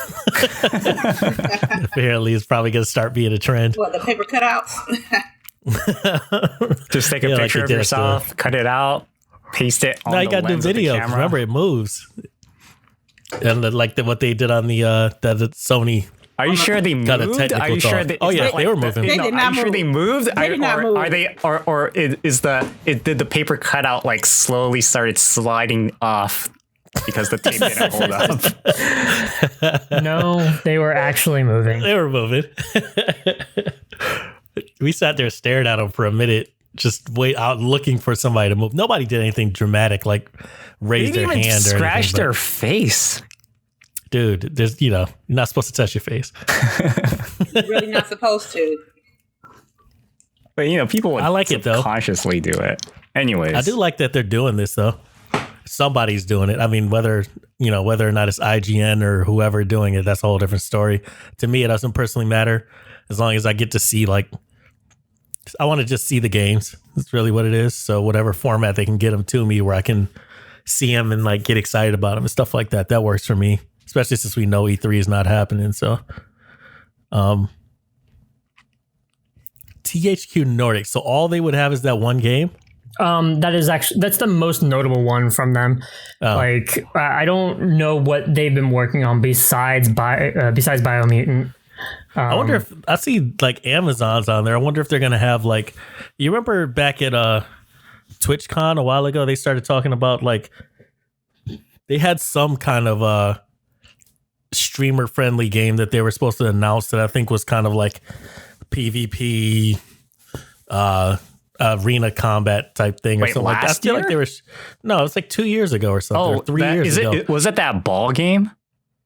I remember that one too, but it's like at least 2 games that they announced that I remember that they were like, they announced them at Twitch, or maybe not announced them, but I know they talked about them at Twitch, but I feel like I've never seen them since then. From Amazon Game Studios? Yeah. So I'm wondering if like that would be the reason why they would show. I mean, they're technically in the gaming industry now because of Twitch. So, I mean, it makes sense, but like, I don't remember ever seeing, maybe they did come out and just didn't get big. But it seemed like they were doing like some PvP kind of like, at least one of them seemed like it was might have been sort of like Dota or something like that. Or maybe not Dota. I don't remember. But I am curious to see what they bring to the table. So they have something called New World. Oh yeah, I'm pretty interested in that. I was watching a talk on that. Huh. Yeah. What kind of game is that? It's like a sandbox MMO kind of. Yeah. Okay. But it's got a lot of RPG stuff in it too. So that's as much stuff as I know about it. They have a whole website, but I couldn't really glean anything else. I remember do in talking it. about it a few weeks back, but I have to like listen through it again. THQ Nordic could also be talking about Vampire the Masquerade Bloodlines 2 and Desperados 3. And Maneater. Maneater got shown off at E3 and that was a riot. I still really want that. What is Maneater? You play as a shark and you eat people. Yeah. Okay. That's it. Good enough way to describe it. I get it. Yeah, that's it. Yeah, but I'm kind of curious. Like, I want to see how much Amazon tries to like push their way into the games industry. They do something. Yeah. Well, here's another thing about E3 week. Bethesda has nothing. Unless for the 5 people that probably still cares about them. I'm probably one of those very few because, like, I'm now grasping at straws for whatever Project Atlas is. Because I really want to see something out of that game. Besides, do you think that like not many people care about Bethesda at this point? Was it like Doom Eternal like massive? well, it's published by Bethesda, but like, Yeah, That was not sure. developed by them. And they got like I think, don't they have like an update for Fallout 76 coming out soon? And Wastelander like in 2 days. yeah. You gonna play that? I'm gonna try it out.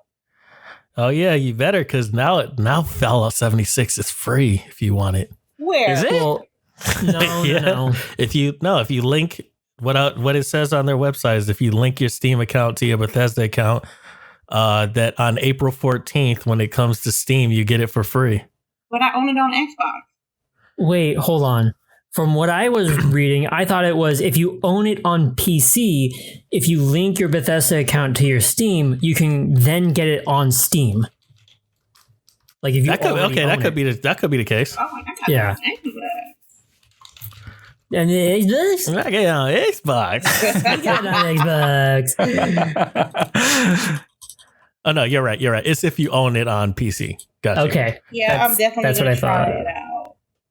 I gotta see how those NPCs look like. Even though I'm probably like level 8, 9, which is horrible. 76. What's the max cap level? I don't know, man. I've seen people with 60s and 70s in there. 9,000. That's the max level? I don't know. I just said thought that. that was okay, because I thought that was for real. Yeah, I'm definitely gonna check it out. Wait, so Wastelanders, is this supposed to be the expansion that brings NPCs in the way you wanted them? Yeah. Okay. I bet it's going to still be buggy as hell, though. Well, I'm just curious, what does that game look like? Considering what Fallout 76 is supposed to be, add in NPCs, what do you think? How would you describe what that game is at that point? Is it just Fallout? Like Fallout 4 or Fallout New Vegas or something? Fallout, like, it depends on the dialogue. Probably I'm going to lean towards Fallout 4 dialogue. No, okay, so what I'm saying, like, for example, is let's say they're going to have NPCs, and let's say they have amazing writers and their dialogue is fantastic. What does the game look like? What do you do in the game at that point, now that you have NPCs?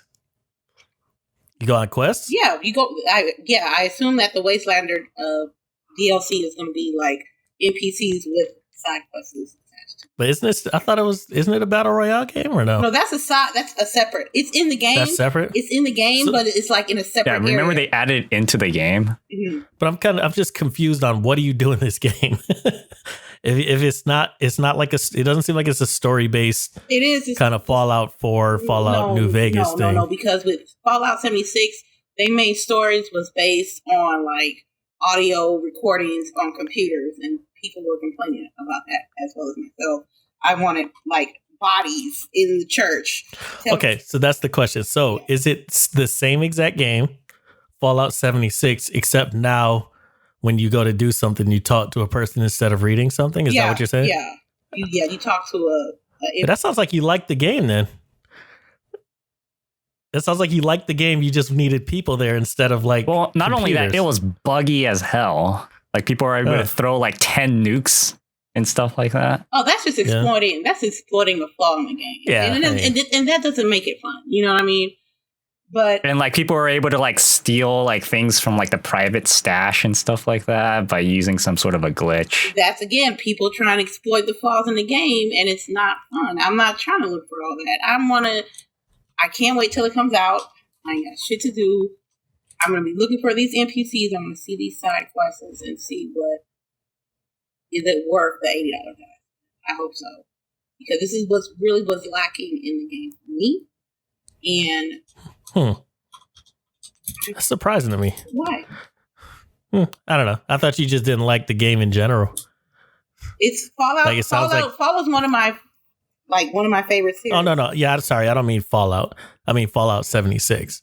I thought you just didn't like the game, and one of the reasons you didn't like it was the NPCs. Yeah, but it sounds like you liked the game. You just didn't like the lack of interactivity with like actual play or NPCs.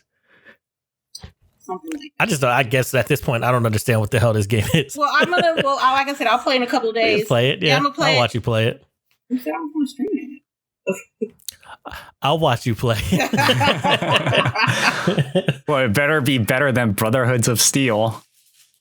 Was that another update for Fallout? No, 76? it was like a 2001 Fallout game. It's a Brotherhood of Steel. Yeah, that's like one of their off games, they side games and stuff like that. Okay. So they won't have anything to talk about. Bethesda's space game was called Starfield, not Project Atlas. That they showed like a minute clip or minute trailer of, and it was nothing. That's what I'm holding out for. What do you mean it was nothing? It was a trailer of nothing. It was. Oh, meaning like you're interested in it, but they didn't really show you anything? Right, because Okay. the only news that we got out of it was it's supposed to be a Elder Scrolls game, but space. That was all we got. Huh. An Elder And- Scrolls game, but space. All right. Interesting. Yeah. What if it's Elder But, Scrolls in space? Excuse me. Then they have Like- completely butchered the entire franchise. But so like you're casting spells and shit in a spacesuit floating out in space. Exactly. Fucking- Try to say Furo die and like you just choke to death because there's no air. Yeah. No, Sounds perfect. Say, you say Fusro Da and it breaks your helmet and then you die. Yeah, exactly. What do you guys think, if anything you're anticipating that like Square Enix might have there? Like, is there supposed to be Final anything Fantasy new for 14 stuff? I don't know. Probably They- Final Fantasy 14 and 7 stuff. Oh, look, multiples of 7. Oh wait, Outriders might be there. You were interested in that one, right? I was Zeldrick? I was kind of out. I was kind of interested in Outriders. So they might have Outrider stuff there too. I mean, as far as for like anything else, I don't really know. But like, it's like this is supposed to be like IGN stepping in and being like, "Oh hey, we'll host this thing, this virtual thing for all you guys," instead of like, or because E3 had to ditch. Is Yeah. that what this is? I think that's what it is. They're trying to fill the gap of like where we would get a bunch of info and stuff like that about upcoming games and stuff. They're like saying, okay, well, E3 is not happening, and let's create an outlet so that we can still get that info out to people. Okay. And I mean, it seems like it's beneficial for them too, because that's kind of like it seems like it's a big thing for them when E3 comes around, is all their press coverage. So that's like a lot of stuff they wouldn't necessarily be seeing. So this probably works for them too. So then I expect them to talk about, or the only things I expect them to show is the Avengers game and then Outriders, Yeah. whatever. Yeah. And then them showing another trailer of Final Fantasy VII Remake, even though it's been out for a month. I was gonna say it's already been out though. Yeah, exactly. Unless But they're still- maybe they'll show a trailer for the second part. Ooh. I doubt it. But like, Yeah, I know. but I still think that they'll just show another trailer for Final Fantasy VII Remake, even though that it's been out, because that has happened before at E3s, like at these conferences. Like they'll show a trailer for a game that's been out for a month or two because it was like some big. But even though it's just like thing. massive as Final Fantasy VII, though, Yep, where like essentially everybody already knows about it. exactly. I think they'll just make another trailer for it, and they'll show clips of everything that was in the previous Or trailer. they're trying to squeeze out the hype. Well, yeah. I don't know. I Because, feel like- like it's a little bit of a different world at this point because of like streaming and YouTube and stuff like that. It's like, who isn't going to know about that game either through playing it, just knowing about it, or having literally already watched somebody play it? Right. But these types of things have happened before. Sure.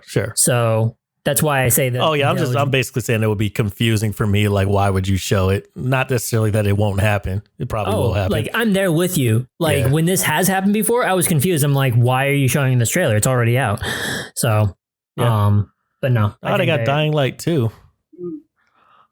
They might talk about that. They have Yeah. not talked about anything of that for a long time. You know what I'm not expecting is them like announcing a new game at an IGN event. Wasn't? Might be Because, good. even like Square Enix has a lot of development companies under their belt. But why do you think they wouldn't do it with IGN? Because I don't think IGN has. I don't know. I've been to an IGN event in on Market Street before with Uh-huh. Clyde, and I was like, and then I don't know, that event was pretty uneventful. Are you talking about those events that let you? It was in the summertime and they let you inside the offices and stuff, and you had No. It was like somewhere. It was like at a event, like one of those rundown event centers on Market Street. Oh, okay, I got you. Yeah. But I mean, it's So- not like. I mean, it sounds like it was a IGN specific event, though. To me, it's a little bit different when you're like digital. It's kind of like you announce that you're gonna get to see all this new stuff, and it's like, I mean, to me, it's basically the exact reason why you even see a bunch of people show up to watch the VGAs. I think most people probably don't care who wins Game of the Year. but they care to see like the trailer for what the new Xbox that's coming out. They want to see what new cool stuff you're getting announced. So I don't think it's going to matter if it's IGN. It's just going to be do they have cool content? I think the other thing is with Square Enix, they're going to show off a bunch of indie titles that could make sense coming out, because they did that 3 years ago. I think I remember that there was one E3 where they had, I want to say, like a 15 or 30-minute time slot, and it was trailer. That was it. It was that in the entire way through. And I remember that most of the loudest reaction I heard from that was, "But you didn't show anything though." And it was like, well, we didn't show anything that you wanted to hear, but we have a whole bunch of indie titles and stuff that we have under our belt that we want to show you. Which also reminds me that there is a game that they announced from that time, actually, that we heard nothing of after that, and I totally forget what it was. Dude, I think me and you were just thinking about the exact same thing. Did it it's like a kind of Final Fantasy style RPG, at least in terms of how they were doing the cinematics? I believe so, but they didn't show any gameplay, so I don't know what the hell it was, but like it just looked very Final Fantasy-ish, and I feel like was it kind of in the desert or some kind of desert type environment? Are you thinking the same thing? Yeah, I think we're thinking about the same thing. What I remember is that half of that trailer was a bunch of illustrations. And it was a bunch of illustrations from that was in the tactics style artwork. Okay. But I remember that one was like an action RPG. And they weren't specifically developing it; they were publishing it. So, and I forget who the developer was.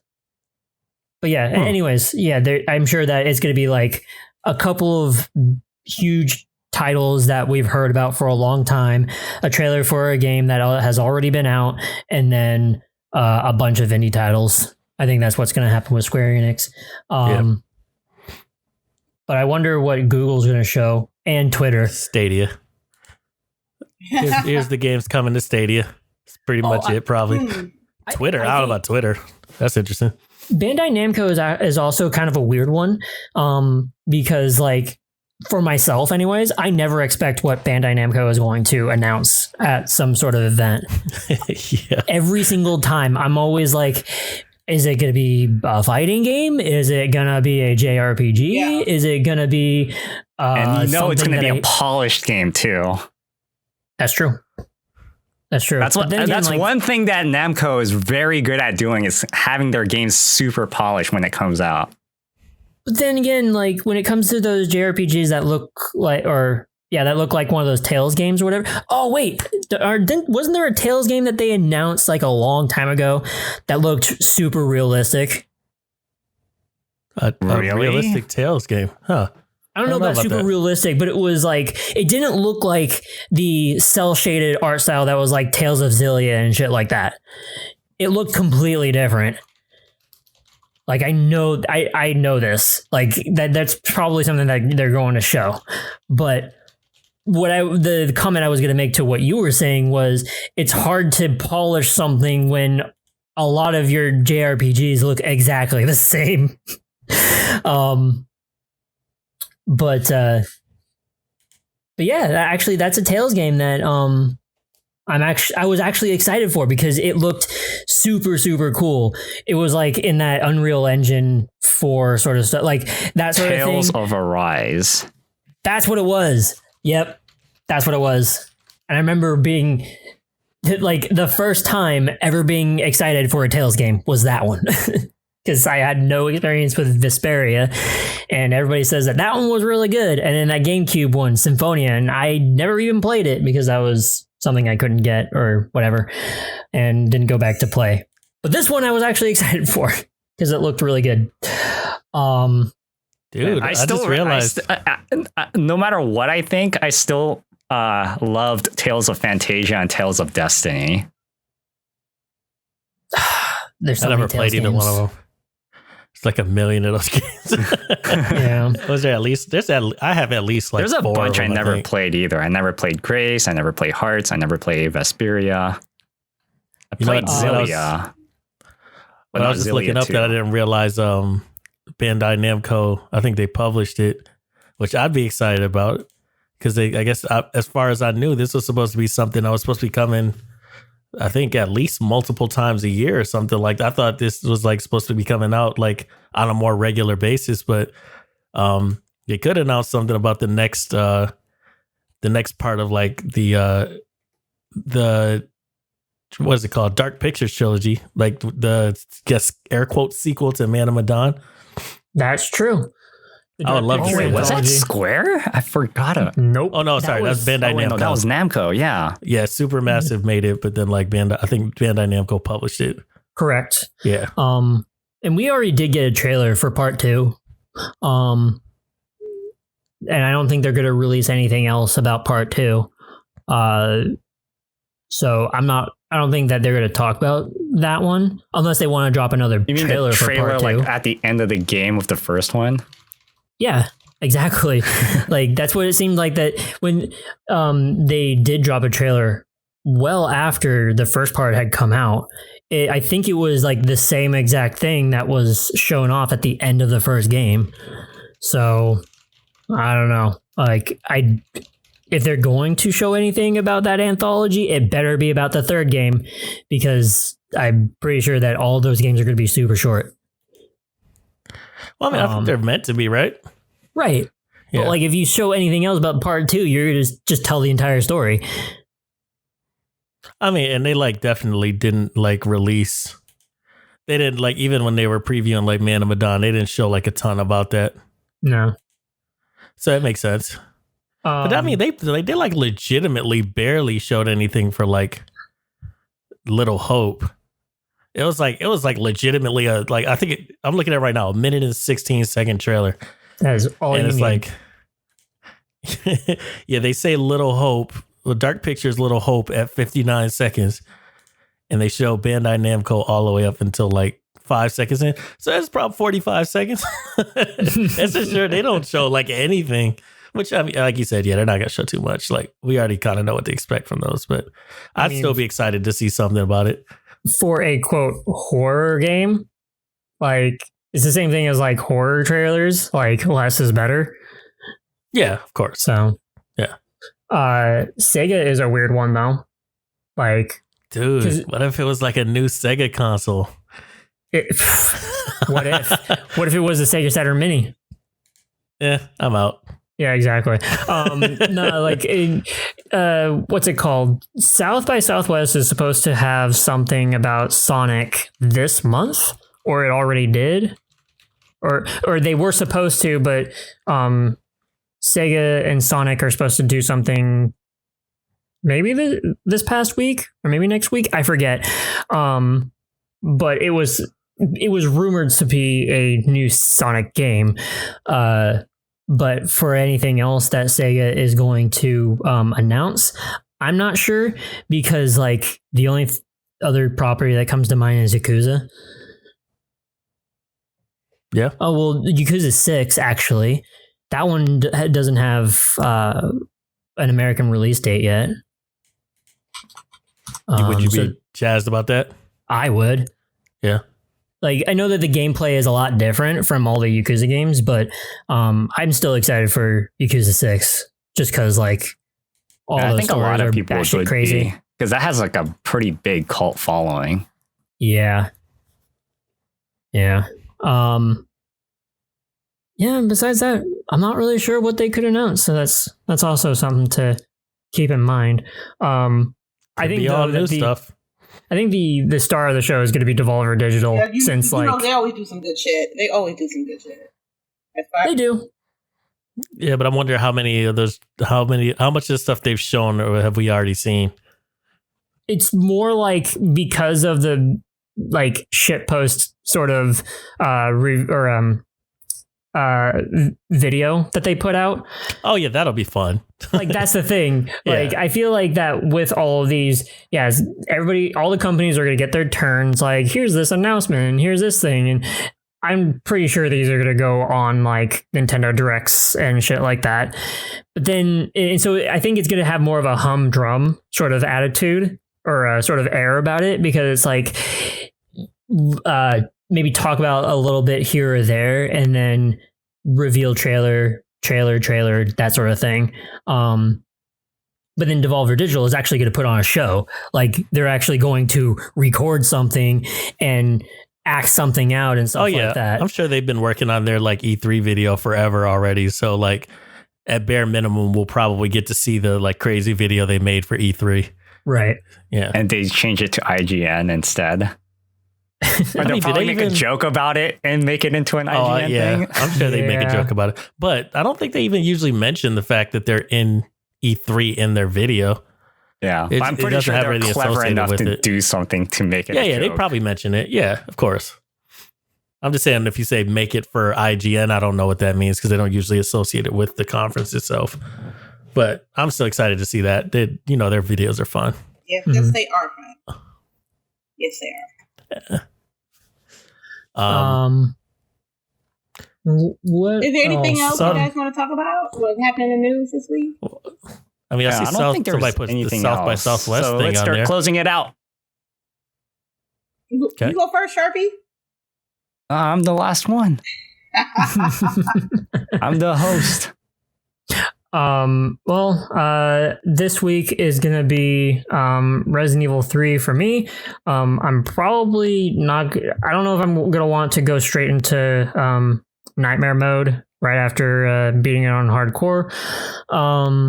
But then it's going to be the wait for Final Fantasy VII Remake on Friday. You can catch me on Twitter and Twitch at Zeldrick. Oh, it's my turn. Okay, thanks for everybody that stopped by today. Listen to us, hear us ramble about stuff. You can, I think I'm going to do Nier Automata next time I stream, and then we'll do some Dishonored 2. You can check me out, LadyInfamous 415. And thank you for coming through. I'm at twitch.tv/unsheathedp, and honestly don't know what I'm gonna play this week. I think I'm just gonna do some more random poking around at games that I haven't tried yet. So if you want to come hang out, feel free. I'll be on, if I can, probably like 2 times a day. So come check me out. And I'm JSharpie. You can catch me on Twitch at JSharpie and on the tweeters. I will probably be playing, what do you call it? Not tonight, and actually play it, because last week we've just been playing multiplayer games. So hopefully I'll actually follow through with that. And if I can actually wake up early, I'll just do it before noon, because today I woke up hella late. Oh yeah, and then I might actually do something unconventional too. Like I remember last night, I totally forgot to say this earlier, but I was on Hello Talk and like helping people in Japan correcting their English. Nice. That's what that app is for. And then, when midnight hit, that's when like people in Japan were like, that's like 6 o'clock to them. Mm-hmm. So I might, it might be interesting. I don't know. People want to see that. You can come check me out too. Other than that, we'll be back next week. Thank you for listening to the podcast. Please, please, please, please, please, please, please like, favorite, subscribe, whatever platform you're listening to on. It only takes 2 seconds.